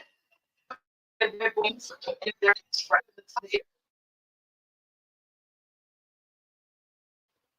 demonstration purposes. That's what I feel like that is what's happening at that point. Like I'm lining up with the part of me that can fly, or that can be, multi whatever, superhero-ish, whatever. I don't know, but like I feel like it's energizing. That like these cherubs wings up here. See, they're right up in the top. They're not, Yes. right. Yeah, it's right. That's interesting. I mean, and that's where I carry the tension always is like when I'm getting stressed out. And it's interesting, like if it's family stuff, it'll be on this side, and if it's anything else, it's on this side. And like, it's the same kind of area. It's like, right, it's not really the neck, but it can get up there. It's not really the shoulders, but it can get down there. It just starts like right there, same area that's that's kind of the opposite direction. Like when like when my brother had a stroke when he was 40, so I was 30 age. We were all kind of surprised that he had a stroke, and also not surprised. But it was a very strange experience. I was there with him in the hospital for 5 weeks, and the first 2 weeks, like just this whole side of my neck completely blocked up, and I couldn't turn my head, which was dangerous because I was in London, and you need to be careful. Across the street in London, because they drive on the other side of the road, you always have to really not intuitive to remember that. I've been there for a long time.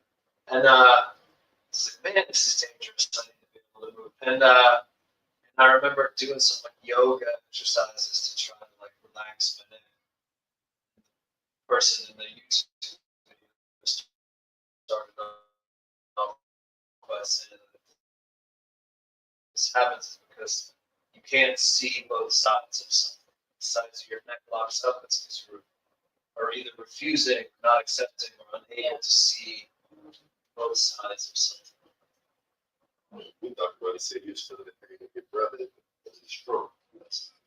I mean, there was definitely some kind of transference of of experience there as well, you know.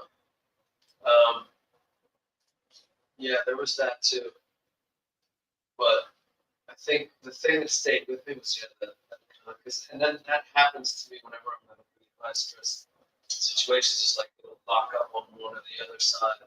I think part of it is that it's like not being able to see both sides of it in the sense, okay, what is the blessing here? You know, like if I go to the hospital, like, okay, this is really difficult, but all the good things it's harder to see, or even to like see through to the other side of something.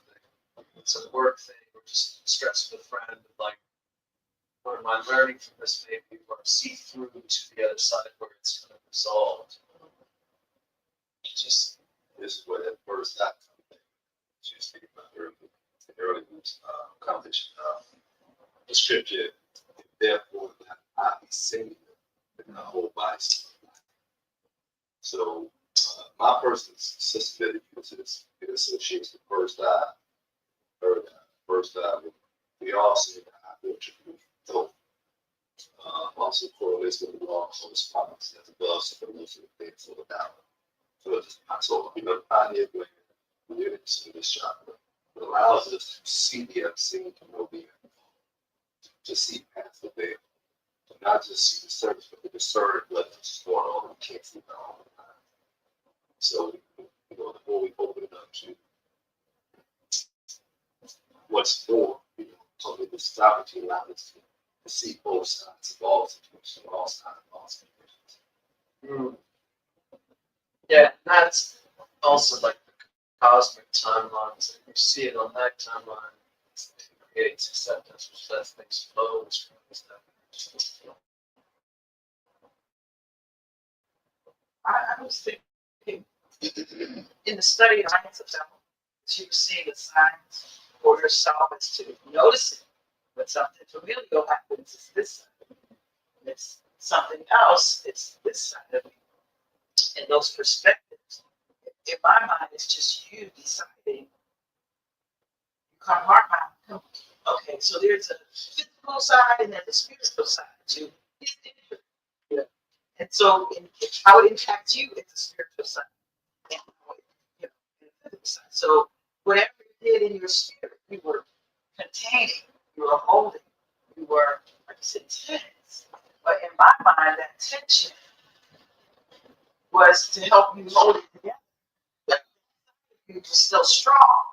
So you had to amplify that energy on that side, like to be, you know, fully turn around to get that perspective, to get that strong side of you to help balance out what was shortcoming on the other side of, you know, that spectrum. But I just sense that for each of us to get to know ourselves that well, that we recognize that, you know, anything that happens physically to you, that you feel, that you sense, that you actually get a reading on, like our body is a spectrometer for us. You know, it's giving us signs, symbols, and symptoms of, you know, what's going on beneath the surface. You know, we pop the hood and attune and paying attention. Right.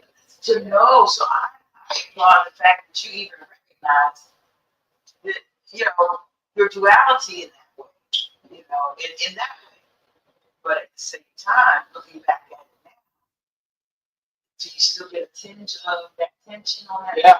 Yeah, and one thing that just occurred to me is also it's like compartmentalizing everything into my mind. And like when those things happen, it's like I'm really focused on solutions and fixing things, and like that's all happening here. So it's like this kind of tension happens in my neck on one side or the other. Keep all this energy up here, and yeah, and it's interesting how like you kind of just connecting with those moments in my life, starting to like I can feel the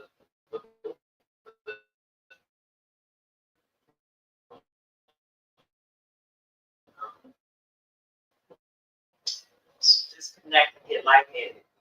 Like congestion. Like so stuffed up. People say you're stuck, you sound stuck. Or when people say, oh, you're awesome. She says, just, yeah, it's fine all in both of the ways. Yeah. But it literally, what y'all talking about, what you're talking about, some of the, your shoulders, and then you were saying about, yeah, the tension. I know I feel it in my head when I'm all up in there. I'm thinking, ruminating, all of that. And also, it's when I'm getting, when I'm present into the fact that I'm pouring out all of the things that I can't take download.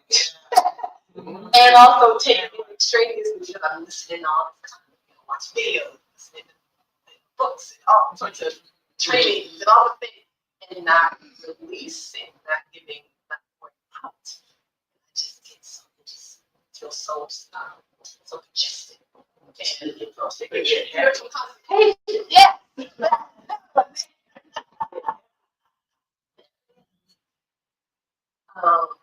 Yeah, well, there's a return to that, and I've been spending a lot of time noticing too here lately how, back when like this call to pause first started happening in the lead up to the moving back in the spring, I was doing so much of that when I was in the teacher training. I was in Advocacy Academy, I was in Landmark Seminar. I was seeing way too many clients every week, but I was actually feeling more alive. And so I look at the difference. Oh, right, you have this time that you've been planning about having, and are not doing all of these things. And then I think I mentioning this to Michelle. Like, now I'm not in class or in training or having like someone to submit something to for a grade or be, any of that. So I'm having to do all of this stuff for myself. It's really getting back to the point about I talk about a lot of my philosophy, self-centeredness, not only the way to think of the work, but really centering yourself, which we're talking about. And I'm like, yeah, it's so uncomfortable for us to do that and to like release the attachment, the association to it being a negative thing or being an egoic experience, even though we know it's what we want to do. Sharing ourselves, it's like, yeah, that's been swirling mind going on around all of it. Serenade was nodding a lot.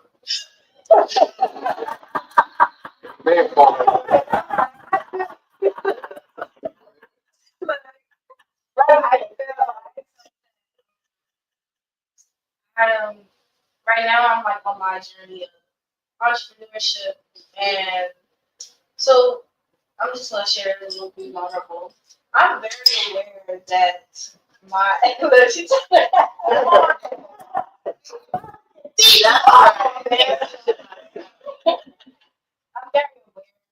my Yes.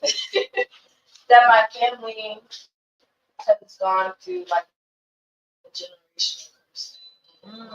And so we hear that it's like a common thing that phrase that people are saying, but it's like no, like I'm in the thick of it, like, and it's not even more so being a black sheep. It's I can see everything that you guys are not seeing, so I feel singled out, and I'm navigating through something such as music, which is such a passion for me, and not really having like a route to navigate back to. So when you were saying it's challenging because you no longer have a school system to say good job. And now on top of that, I don't feel like I have a reinforcement force to be like, I did this, good job, or I did this, here's what you can do to maximize it. Just like feeling whole in it. Like I feel like I'm just doing this, a little bit of this. You know, the expectations when you go back to your family or your roots are, you need to work, you need to do this, and you need to do it exactly like this. And then I'm like that one that's like, I know I'm not supposed to do that. Every time that I, like, for example, something that I've been going through is work. I am really going through a spiritual battle when it comes to working jobs because spirit does not want me to do that. And as much as I've tried it since I was 14, I have been working, paying bills, and I feel like I'm in survival mode every time I have to do something. Not that I don't like, but that's expected of me. And like real life teaches us, like you have responsibilities, but there's nothing to show me that or reinforce me that, like, yeah, you can handle your responsibilities also with the things that you love and what you were put here to do. Exactly. So when I say like vulnerability, I've noticed like shifts in like my dreams. And so when you're saying you're getting stagnant within congestion or you feel it in your neck, my dreams, I've been having like a lot of like sleep paralysis. Even though I don't think it's sleep paralysis, I think it's more so like I don't know what to call it, but inhabited type of experience that you have to go through. But that's been affected a lot lately because I'm trying to balance what I love, go against what I already know is general curses because it's not working for you guys. And like the same people that are having that expectation, I see them living fruitful in their struggle. And I feel like people are trying to glamorize that versus like having a HUD of people where it's like, no, I'm doing this because it feels right. I've been shown that this is what I'm supposed to do. So I came here too today so that I can get into a space of like-minded people that are open.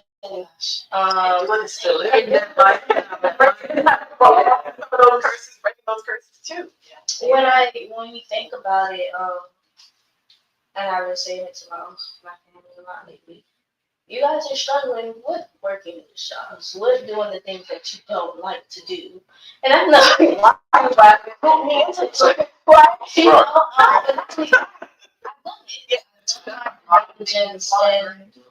And where the spiritual battle comes from is I can go into these jobs.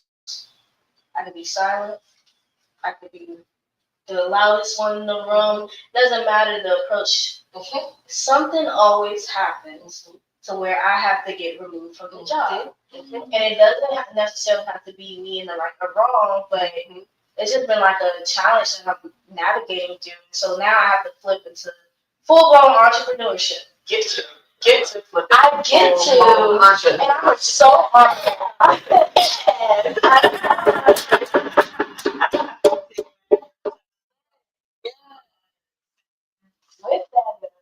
is the challenge. Because now, like you said, you don't have no one to say, good job, this is what you do next. I was about to say, you can find a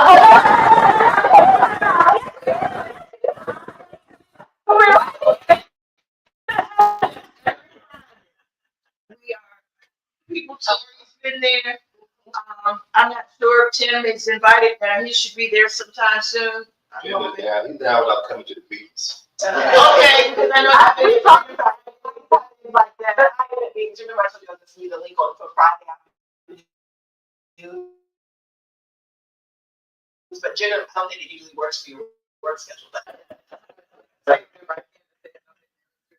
So I just kind of came to, when you said that, I was like, let me just be vulnerable and share it because I cook and I sing, and I want to be able to feed spirit. Like, I want to be able to be around y'all. That is my thing. Like, I feel like I'm only able to grow or glow so much because I'm so in tune with the things that he wants me to do. Like, it doesn't even feel like work. Yeah, exactly. What is your entrepreneurial effort now? What is that you're going to be doing or you are doing? I do Serenade and Savor, which is a combination of live in-person music and dining. So we go to local restaurants, we go to places like this, I say I speak in we a lot. Okay. Since I have a team, but and here, the goal is to collaborate with people, create a safe space and community where you have two of the most strongest universal languages, which is food and music. And so I feel like with creating those spaces, like we can achieve a lot of different goals. So that's really my goal. I just want to feed people. I want a fellowship. We do like farm to table programs. Like so, when you talk about the farm, I'm actually looking for a location because we're doing the farm to table for new live music and shows. And There's a few of them. I mean, there's one in like Thunder's farm. Like the Rooted Sky, what they're doing mainly is maple syrup. That's their main product. No thanks. I mean, they have gardens. In terms of cultivating is maple syrup, and then Thunder, who's a member of this community broadly, has a farm out in Virginia with organic vegetables, products, things like that as well. It's another place you might connect to. Like Virginia based. No, well, Roost's guy's in Maryland, but Thunder's farm is in Culpeper, which is like an hour from here. There's a lot of many farms. And Tehran does not necessarily grow anything there. There's animals and things there, so it's a space that if you were to invite others that have, things that they've grown. But I am I'm going to be going to a farmer's market tomorrow. I try to go to the farmer's market, every week. At some point, a chef and I used to set up at the farmer's market, and we would actually take a speaker and a couple of mics. He'd have a hookup. I'd have a hookup. He'd play saxophone, and I would sing sometimes too. So I was thinking. So yeah. So oh my God, the show was just like so awesome. It was a farm, right? A family farm that there was a family reunion. And so everybody who had moved off the farm moved into the outer areas, nearby places. So they all came to the family farm. They built a stage, and they paid for a band. And we went, but we were so organic off the land. Like all of us had our shoes off at some point. He was playing full time, barefoot. And the other two singers, one of the other singers, she's a performer, so she was a rapper. And her name is Jay Mills, because I heard you say somebody. Oh, Jay Miles. Okay. So that came into play some kind of way. The word. Yeah, I think from the last time we talked about it too, because I mentioned Jay Miles. Okay, and it's Mills, not Miles. Okay, Linus Mills versus Miles. When you guys are talking about like synchronization, that goes to tell you that it was real because I was actually sitting out front for a minute before I walked in, and like the last few days, like yesterday, I got a contract on a new event space. Oh, nice. And thank you. I was like, it's okay, I'll just send an email. It's been having like moments where it's like, no, turn this way, or walk into that door, and it never felt as recently like synchronization. Like you guys willingly just that's reassurance that definitely spirit is working. And when you were talking about, sorry if I'm talking, but when you were talking about your brother, I was shaking my head a lot too because my brother just passed last September, and I went out. And I was partying like I never partied before. Kind of partying like my brother. And so the same night, I was like kind of out of it. So when I got the call, I still never even realized that he had passed. But I was doing everything like from his drinks that he likes, from the food combinations that day, the hard lunches. 420, I was doing like the sandwiches with chips on it. Like it was an odd day. And so when you brought that up, I was like, That is crazy because my body was already spiritually going to it, like the manifestation was already, like you said, kind of to be strong or centered into that while you're about to accept what you're about to back up. So yeah, I just wanted to share that.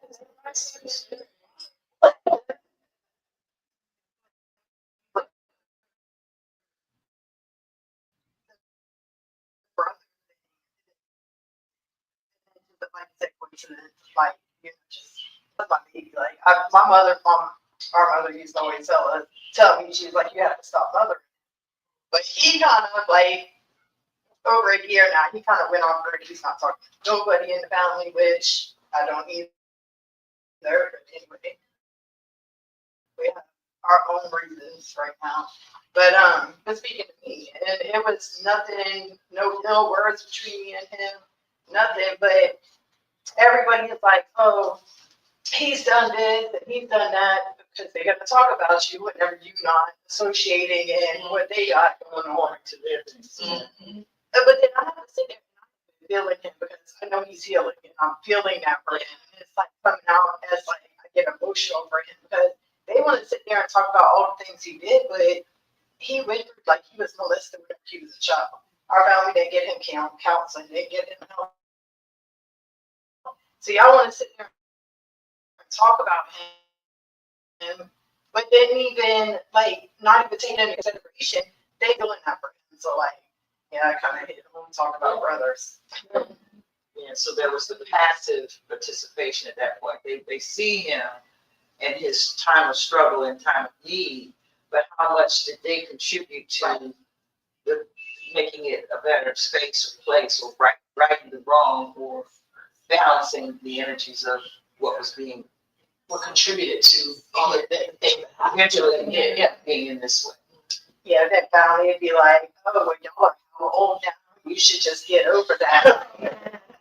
But then one day he's the way he was, you know, and that's why it's just like, but he has to heal from y'all. So yeah. I feel brother. Definitely in spirit when you need it.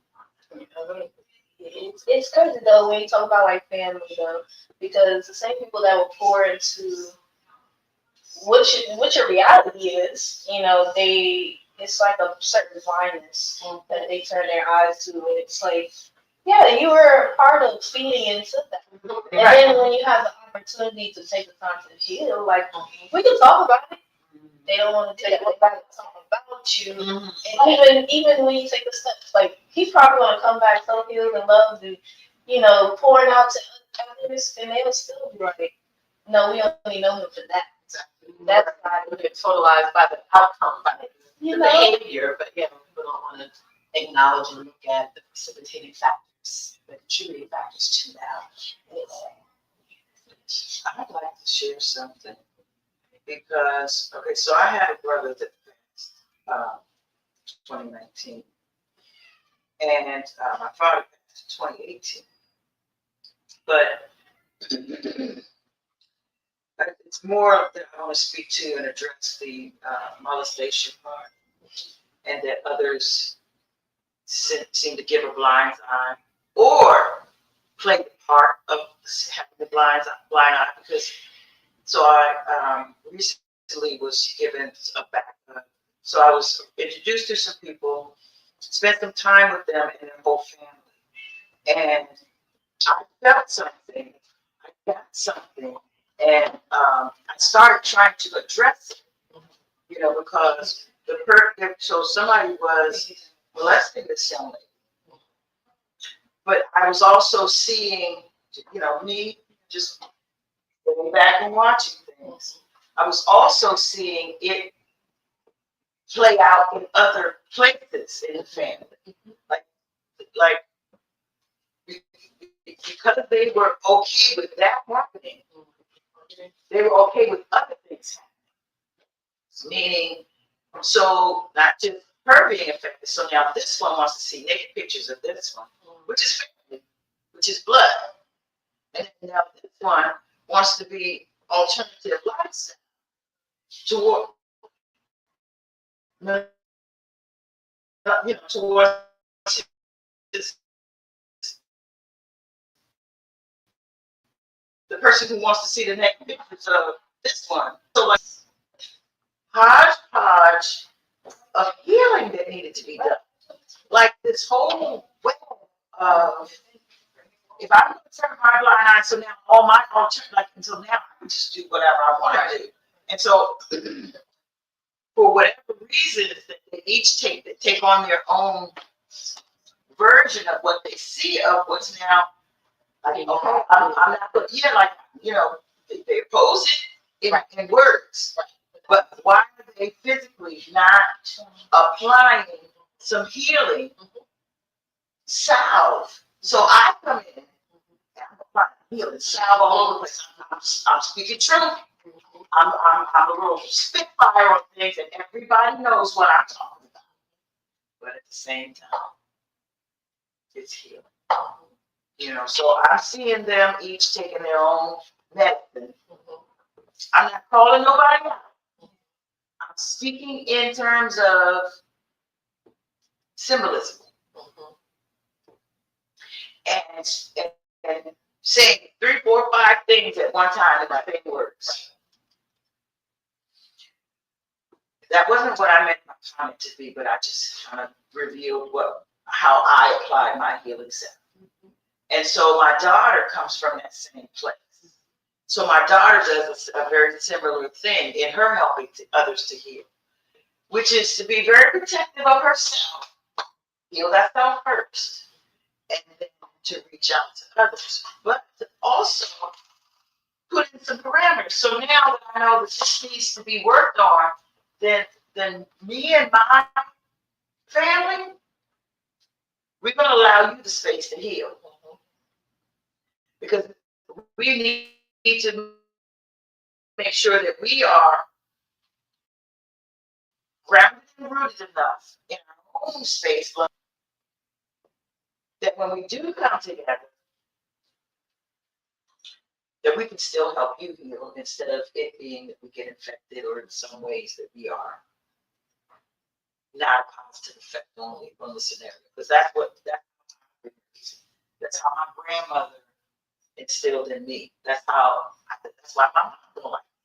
Because I will speak my truth regardless of, you know, and then, you know, I'm shining a light on it and regardless. No, I'm not. Okay. You know, shield myself right quick. But I know that's not necessarily, you know, I'm a black sheep, but I'm a black sheep from a black sheep. They both black sheep.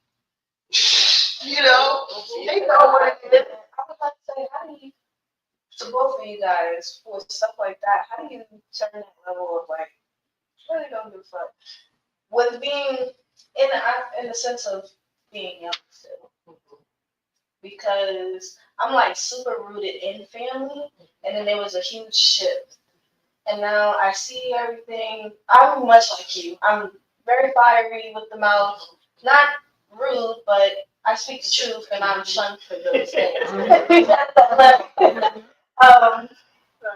And I'm trying to figure out how to have a level of like, I don't give a fuck, but also I'm doing the work for y'all, and I'm actually getting. You got to be able to pat yourself on your own. You got to be able to tell yourself, good job. You know, And validate that I know what I'm seeing, even if y'all don't want to acknowledge it, admit it, change it, any of that. I know what's going on. regardless of what is coming back at you, because you've been called to do that. You've been called to be that part of the reflection that they need to see themselves in. Where do some of the healing practices or self-care practices at home too that will help, that you guys can advise?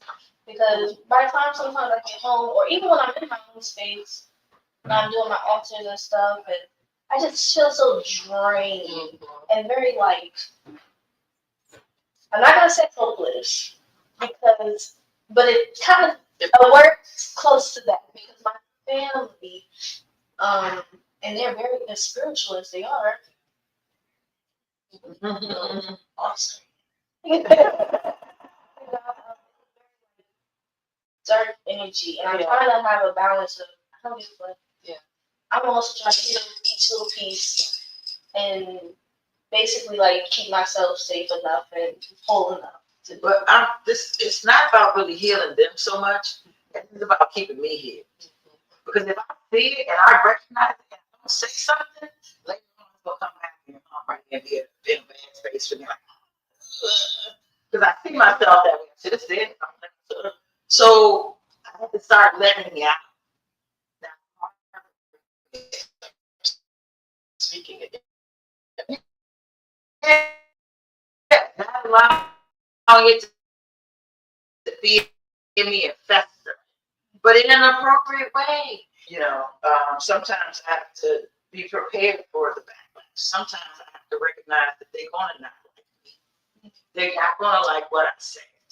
They're not gonna like how it's delivered. I was in here the other day and said my piece, but at the same time, I said some healing stuff that helped me. I hope they got some healing out of it. Yeah. And I know I did. So as long as I feel like I'm healed in some ways of getting some healing, I know it's going to affect them in some healing ways. So I just look for it to heal me. I'm not really looking to heal other people. Not really. That's not my priority. My priority is healing me.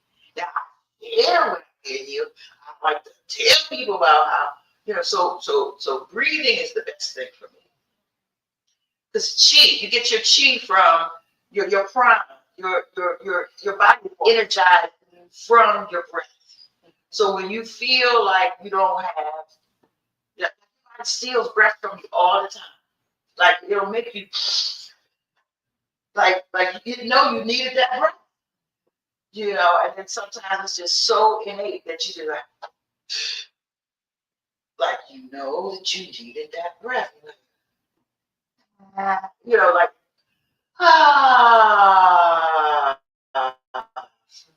when you take a deep breath and you let it out. In some ways like this, like we've all been taught strategic, certifiable breathing techniques. But that's of all the things that's what I feel, because my body just does that so naturally so often that it's almost like a muscle memory comes into play. The more you do it, the more you make that something that it's like your release valve, then the more your body is going to work with you, and that's going to just be a part of, because like you get ready to say something, but then your body steals the breath from you. Okay, so yeah, it almost changes what you were about to say, because you actually took a pause for the cause for that breath. You have to energize just a little bit more to gather up, to muster up, whatever that next thing is. So that's what I would recommend. And she's studying some notions. I'm sure she may even have some other practices, but I don't. First, Mm-hmm. Yeah. I'm learning. I need to learn how to breathe more.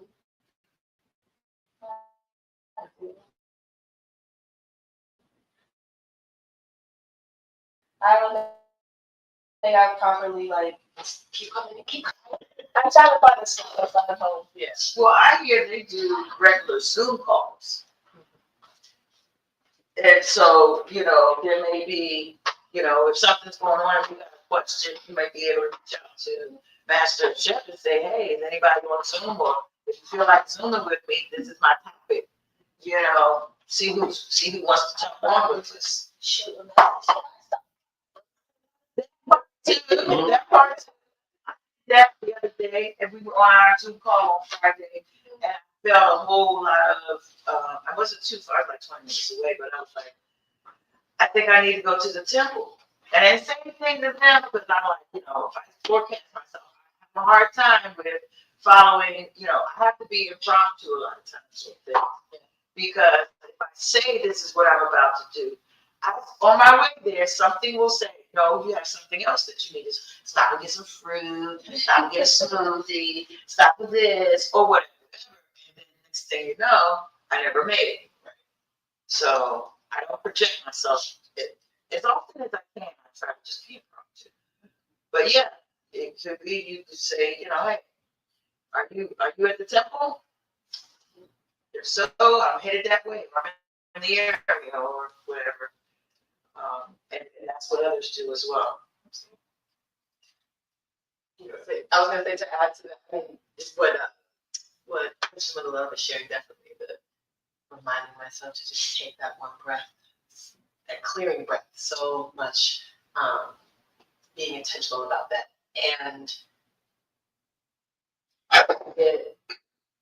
for me, it's like making sure that my rising and my preparation for rest time is intentional.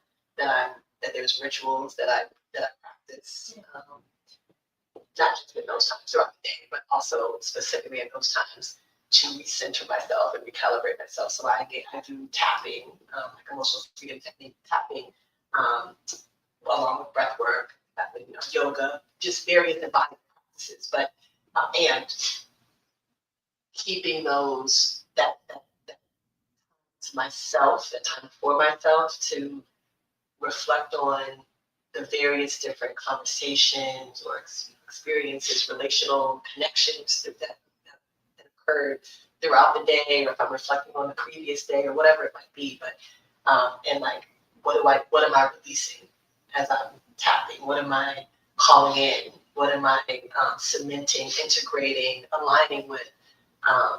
So whatever, however I use that time, and it changes. It changes each time. Whether it's about releasing something, whether it's about really cementing myself in like a different an energy that I want to walk with more easily, with more acceptance, or whatever. But like being clear on those intentions, and offering myself. So I'm a manifest therapist, internal family systems. So we talk about parts a lot. Talk about getting our own internal family system in congruence and alignment. And so as I work with my family system, my different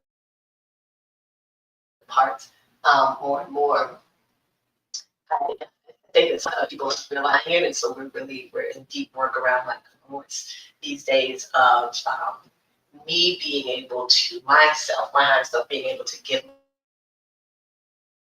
myself in these parts what I desire, parent, a partner, or any other person that I might be in a relationship with.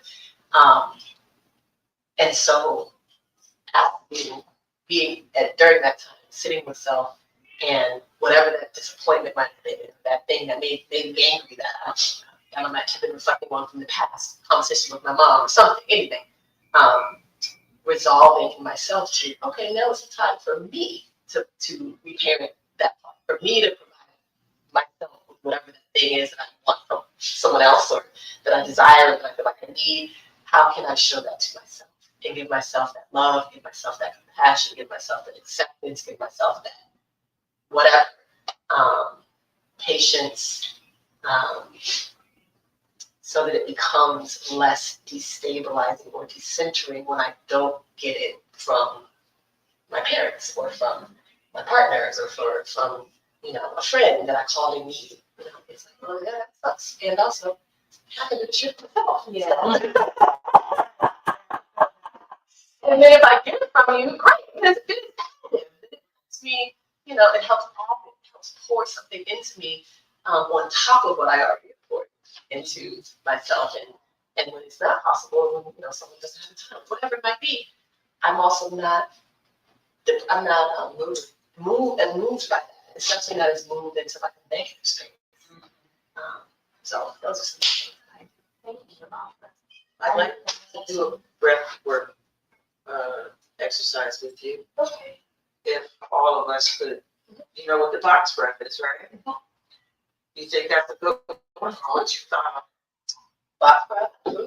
Well, the box breath, I've noticed when you're in the hospital, if you're on a breathing apparatus, you're actually doing the box breath. It's like they actually, they set the machine so it brings in a certain amount and it stays there for that same count and goes down for the same count and it holds the same count. So you breathe in for 4 or 8, just say it. So let's breathe in for 8 and then you hold it for 8, and then you breathe out for 8, and then you go out for 8. So you hold between everything. There's a pause, there's a rest, there's a reset, stop at each of those places. So it's going to strengthen your lungs and your breathing, your breath work. It's going to have your circulation, increase your energy. You know, there's so many beautiful pros to it, reasons why you would do it, how you're refueled and refreshed. So you only sometimes have to do it twice and you're reset. But you can reset for longer or shorter periods, up to for whatever you need, however you need it. So yes, so find ourselves a comfortable seated place, and however you want. I'm going to sit just like I am, 1 foot up and 1 foot down. And we're going to close our eyes if we like, but just still being comfortable. And count to 8 is the count that we're going to do.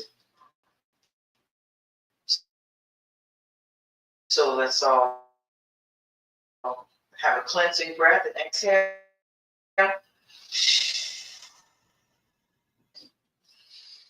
2, 3, 4, 5, 6, 7, 8, and hold.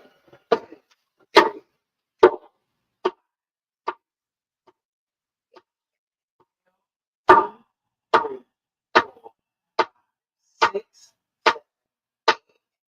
hold. 2, 3, 4, 5, 6, 7, 8. One more time. In, 2, 3, 4, 5, 6, 7. Now hold. 2, 3, 4, 5, 6, 7.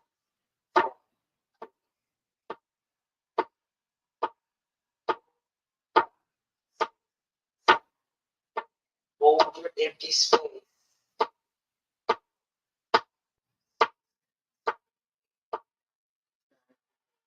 Breathing as you were, but that is a cleansing space, a cleansing breath, that's a holding breath, and that's a energizing breath. It'll also help you to, if you are a smoker, it also helps you in the exercise of your lungs so that you can actually have some room for expansion. Because it's sometimes when you're exhaling, you don't exhale all the way. Or sometimes when you're inhaling, you don't inhale all the way. So pushing yourself with that 8, because, so you have to abide your time. Like, if you want to go the whole 8, you got to meter it properly. Because otherwise you're exhausted before the end of that 8. And then you have to hold in the empty or the full place. So it's finding what's comfortable for you. It could be 4, it could be 6, it could be 8. It could be a fast count, slow count. But if anybody else want to share their insight, that's my thought.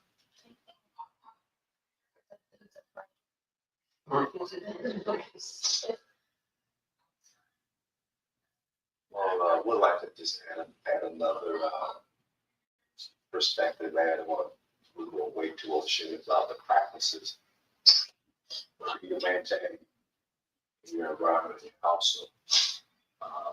And just adding to what was said about the self-help, just making sure first and foremost you're energetic, take it because and along with the other things that add to it, the tapping, the different, a whole slew of things that we do in the evening before we go to the other side to make sure that we're relaxed. And before we start doing the thing, do things to get situated.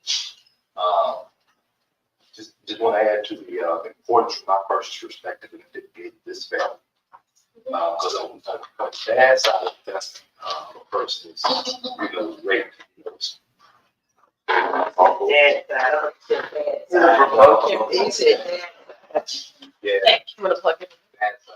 The mom's side, it was drugs, mom pregnant, smoking crack, and, high school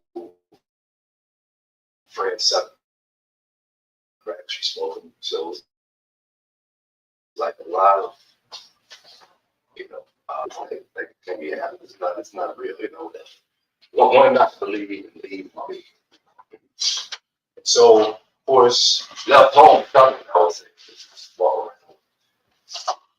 put those things aside. I'm going to prove that we somehow consciously fast 4 years later, come to understand as we get on this journey of being the best version of ourselves. At some point, we came to understand the ripple effects. So even though we didn't, at some point, we said, "We forgive you," or "We forgive you experiences and forgive mom and dad," forgive you. We thought we was doing good for forgiving them. That's good. That's one level of it, And then from the forgiveness, then have to deal with, okay, that there's ripple effects. So for 20, 30, probably 40 years, we've been making choices based upon a perspective from pain, from self-survival, from because they did this, we started to see the world a different way because of these things that happen on our own. And so when we start doing that, all that should end up to come through realization. 2023, 2 years ago, sent a video to Mom and Pops with itself. It was a love letter stating that we thought we was doing good and forgave on the experience that was growing up, and I personally thought that it was just good. What Spirit had said, when you forgive them, you say that they did something back, that they did something out of pocket. That's one way, because we did that. They went around smoking, rape people, protect me. You did this. The other step outside of that is when we understand from a bigger perspective, they say we battle not with flesh and blood, but with powers and principalities and wickedness in high places. So coming from the wickedness in high places, the metaphysics, in the study of self and who I am, reality from the yin yang, good and evil, light and dark, understanding that electricity is, negative and positive, both. And understand, come to the perspective that dark is an evil and bad, we should get rid of, which was taught in Christianity. They got to fight evil, that's wrong. And so from that perspective, understanding that, hey, energy is just around. And even on this dark side, there's so many ways that energy can interact, that manifests as being separate from the all, or the appearance of separate, which is the lack of love. But there's less love, it's supposed to be more love. When there's less love there, and then you're looking to feel that love from whatever means necessary. This is a way that society has been going on for quite some time. My person had to accept that as a human species, human race, we were programmed and conditioned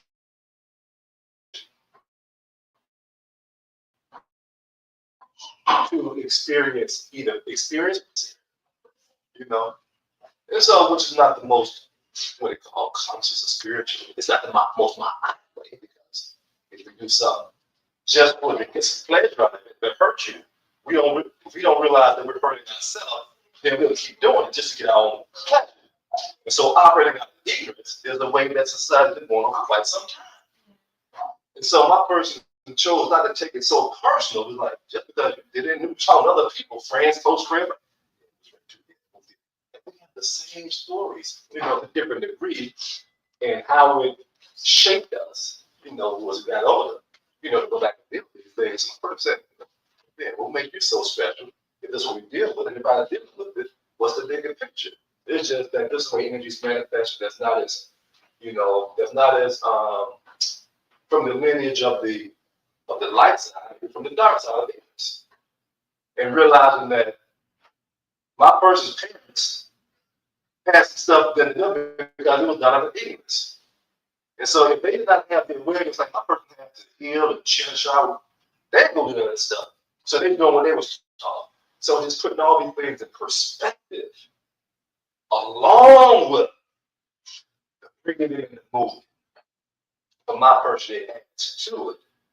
Because now there's the intention behind, we understand, you know, that everything comes from source. And some things come from source manifest as, oh, look at this so beautiful and ooh, ooh. And some things manifest from sources. Why am I eating that gazelle? I'm good at that. But it all comes from source, and they're just energy interacting. So understanding, don't be too personal in it. Like saying stop sign. We don't think, oh, that's red. Oh, I don't like the red. You know, see somebody fight. Oh, they shouldn't be doing that. You know, or that won't even get resolved. Somebody, the lesson will be learned from that. And so my person is looking to cultivate this singular eye. So it's not so fast to say, oh, this experience is bad. Oh, this is bad. It is more so, oh, so this is how this manifested, right? And then from there, at the same time, well, those experiences, it's like, ooh, this is how ignorance, or this is how selfish people, this is how dysfunction works, this is how the curses that they talk about work. Then we say, oh, well, evidently you must have to experience it to show the other side. So again, understanding what happened, why it happened, and just how dangerous. And then the self-healing comes from, well, we just gonna be the example of how to experience something that's like most people experience. It says, oh, we understand what, for whatever reason that you assign to it, why it happened. We become the example of it. Again, just suggestion that, as my person mentioned earlier about the spiritual body, mental body, emotional body, physical body, it is this use of the mental body, right? To just look at the experience, keep looking at it in so many different ways, and see, you know, with the spiritual law, so that the emotional body is like, oh, we understand, so we have peace. We get understand, so we have peace. And this peace is the foundation for to continue with the energetic force field. Because as you understand the release, there's no judgment. And so now, by being in the household, you accept them for who they are. Realize they're product of a larger system, you know, that most people go through. And some people, the so-called black sheep, is our responsibility to break the curses. And that's done truly by accepting what it is and choosing to do something different. And by choosing to do something different, they're going to see you. And by not judging it, they're not going to feel it. So all that's left is a pure osmosis of them just observing your shift, your changes, and knowing that we come from the same, but it's just seeing you're walking, you're talking, you glow different, your vibrations are different, you come right in the room, they feel different, they will know some stuff that's going on, and you're not looking to teach them, and you're just saying, okay, well, this is, we understand what you are, and, you know, just in a sense, holding space for them as you continue to grow. So the perspective, along with the breathing and movement, my person said it adds to the showing up as whole as you can, no matter who's around, and not be holding space for humanity, but holding space for them who don't understand, don't get, or choose not to, you know, operate like you know. Just wanted to share that. I appreciate that. Yeah, I have a hard time with holding space for other people. You hold space for yourself. Yeah, one. If they get space, that's cool. You know, but I tried, it's been hard to, because I've been held space for other people for a long time. Just been the support, just been the wind beneath their wings, just been, you know, let me see them shine, let me be there for them, let me help them glow. Don't worry, But yeah, no, I'm on me now. I'm on my mission. I turn my path so often to help others. You know, I've given up jobs, given up houses, apartments, trips to go to for the purpose of what my heart thought or what my head thought my heart was saying. But what my head thought, that my heart was saying. So now, my head is thinking about it. My heart's thinking about it. And I got to think about it from the heart perspective. Or otherwise, it ain't going to make sense for me. Because I'm not going to be first. I got to be first right now.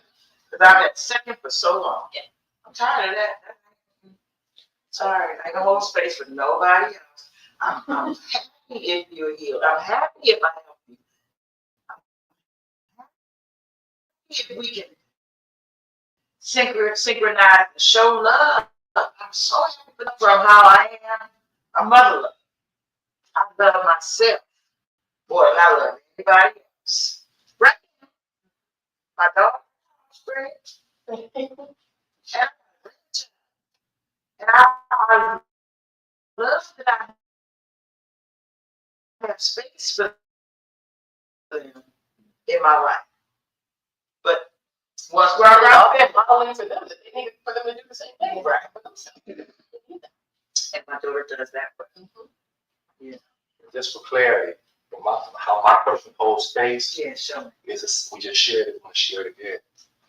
It's by being non-judgmental about how you choose to be. What that implies is that my person isn't saying it's going to do anything outside of self for you to hold space. Okay. Again, self comes first. Again, we get our rest, we do all those things. And in the process, if we can assist you, we can. If whatever you got going on, how we hold space is, shit, we already know it's going to be all right. Period. Whatever we do in our most, we get relaxed, we get something happy, we just, when we hold space for ourselves, like, it's going to work out, we got our timeline together, boom. And how we hold space for other people, whoever we think about in this space, we're going to be all right, we're going to be all right, we're going to be all right. And that's it. We're not going out of ourselves act. It's something not judging where you are, just saying, it's going to be all right, just a matter of time. If you need us, we're right here. So that's how my person holds space. It's very easy. It's very easy. Okay. Yeah.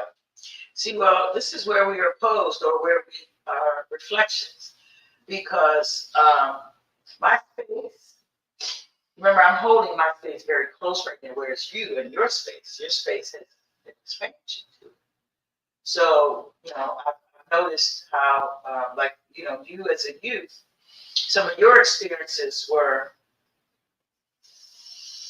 you accepted it as a victim.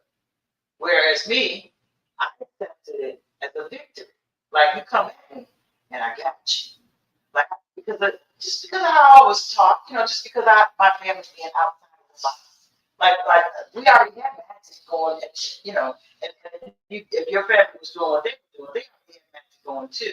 But I just tapped into it at a young age where I was like, they would come to me and ask me certain questions. So I didn't have some of the experiences that you had, and you didn't have some of the experiences that I had. And we are in like a different, like for me to hold space for someone right now, I have no room for no space for nobody else.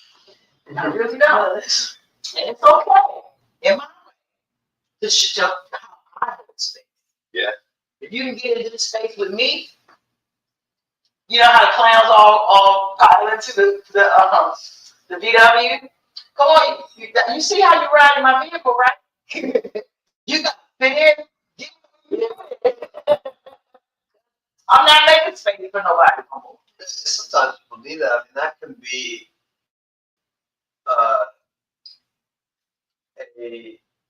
like everybody contributes in their own way to the other people in their circle. I've noticed, with what Monique was going through specifically, like, I think there's, and it happens to sort of everybody in my life, it's like sometimes I'm the person that they're going to get this type of love, and then they're getting a different, so from another person, it might be more space to unload and all of the things that we need to unload. And for me, I'm always just going to have my mind on what is the possible solution.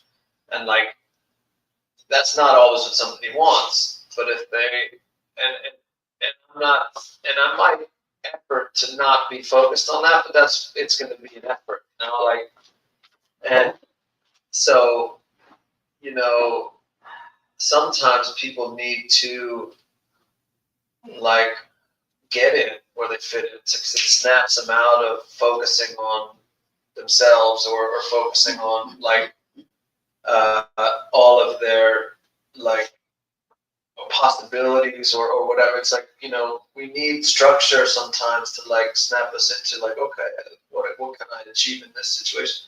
And like, you know, it's, I mean, I'm not saying your only identity as a human being is the grandma, but it's like a grandma type thing. It's like, you know, okay, this is the grandma energy. You know, you have like mom energy is a little bit more forgiving.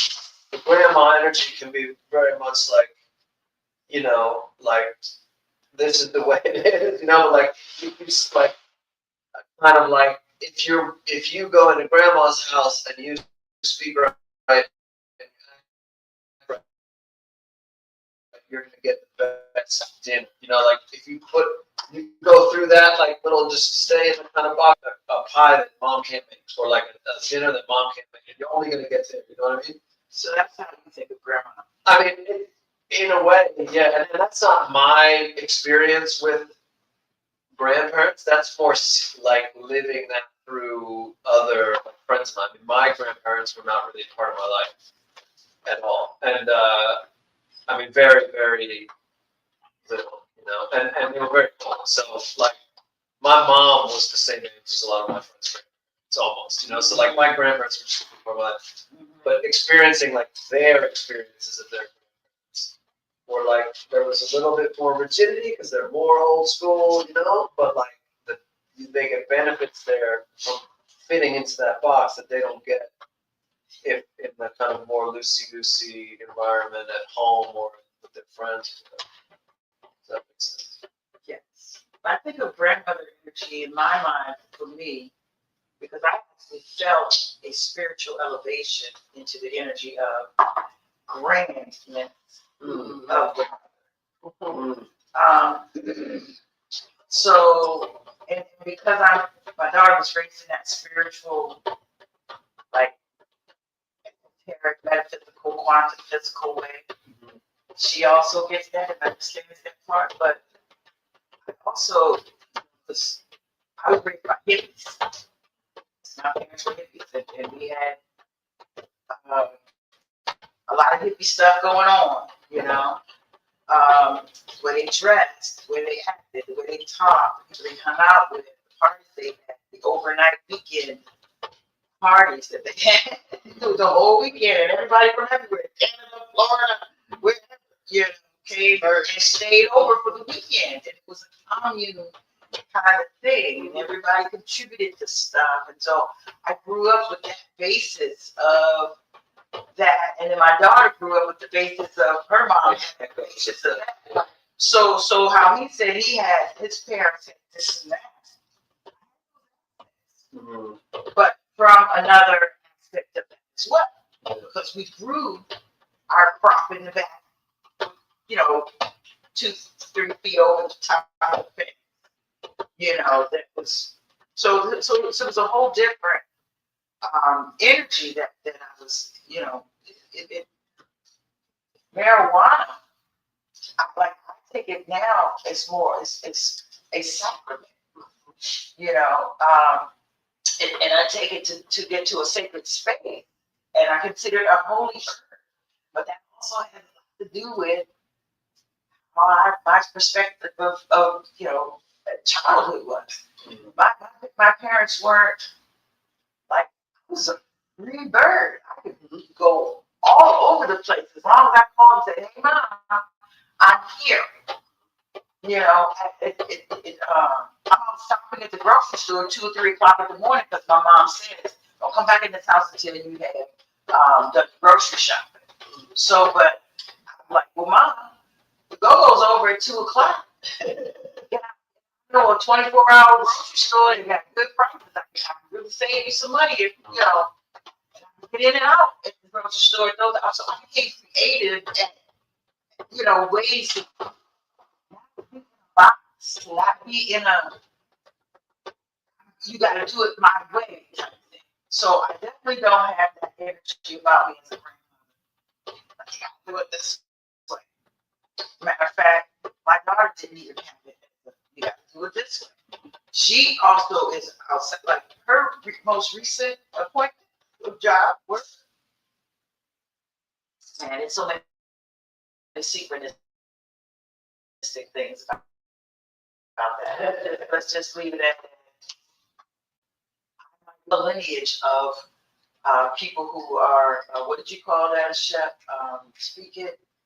What did I say that I called you? I called you, he knows how to put his words into, like, he speaks things into existence, right? So we both come from different perspectives to get to that place of the knowledge of how to speak it into existence. And so I feel as though, my grandmother, my grandma, like I have the application of a lot of things that he has the theory of, which I don't even have the theory. I am the, so, but he's able to help teach me some of the scientific ways to balance it out, and I show him over the years the ways that I can stumble into stuff, like, oh, this happened, and he's like, oh yeah, this is so and so and so and so, and I'm like, oh, okay. It's hippie privilege. That environment, like some of these things that other people might have to search for, like where it's just like the osmosis that you were talking about, the osmosis, like that happened in your background, going forward into your existence, right? Whereas what our chef is describing is kind of that osmosis. He's exuding that sort of back to his elders, and then I assume, and around him, so it's like sort of just a different point in the transfer of that kind of energy. That's what it sounds like to me. You know how to say, because a rose is still a rose. The rose in the concrete kind of thing. Mm-hmm. Like this beauty that comes from it. That pressure either makes diamonds or puts you in. Wow. Yeah. So he experienced a different type of pressure than me, but it got to the same place of, because he went through corporate America too. But right. My we person saw that difference. My person spoke about those things that was unpleasant because we're in context. At the same time, maybe not as hippie because we didn't have the cannabis growing 3 feet above the fence. Yet, as a youth, my person smoked with his parents. We, the stereo, funny sound system. Mom was a DJ, disco ball turntables. So that hippie thing, my person real thing, just a different, very free of it. Being free, staying out, we had the freedom as well. So we just shaped the other piece. Even though that was there, we experienced these things and how we dealt with that, which allowed my person to get back to the hippie free spirit, which we incorporate more today. Mom was a DJ, so hence we love music today. So they still are able to integrate all those things. Once we accepted those things that were not as pleasurable, that my person was the victim of, and we said it was the victim because we had for a long time, they did this. And because they did that, I'm this way. I'm hurt, I'm wounded because they did that. Playing the victim role. And over the journey with the so-called death of the ego, because the ego, my person, like, I'm not a victim role. We just understand how to look at life, your experience, so you're not the victim. And so that's my person's journey. And now that it's at this place of not being the victim, it is easy to hold space for others because they ain't never here. Well, my person's a victim of, And so even with holding space, that's part of the reason why we have about 16 months before we relocate about Jamaica. And part of that reason is to let integrate the ego. My person's going to the mountains, the whole space from the mountains. You won't come and say as long as you want, but from the mountains, we're going to hold space for humanity. that way as well. Because this my personal incarnation, its purpose as a true humanitarian is to hold space for humanity. And not everyone is wired for that. Not everyone can do that. And so people do it as they can, where they can. My purpose is back and take up this great and hold space for humanity. Because that's what this is who it is. Yeah. Mm-hmm. Okay. Yeah. This too. Are we drumming ourselves out? Yeah, I want to do official, feel free to hang around all you want, because I'm just drumming. Go smoke a little bit and get a little bit more relaxed around here. Oh, I also want to just make mention of the title that I have for myself, which is I'm a sacred arts curator. So a lot of times I bring in the thought of bringing back or bringing us to rhythm or bringing us into artistic expression of our creativity. The nature of my business, I use the inalienable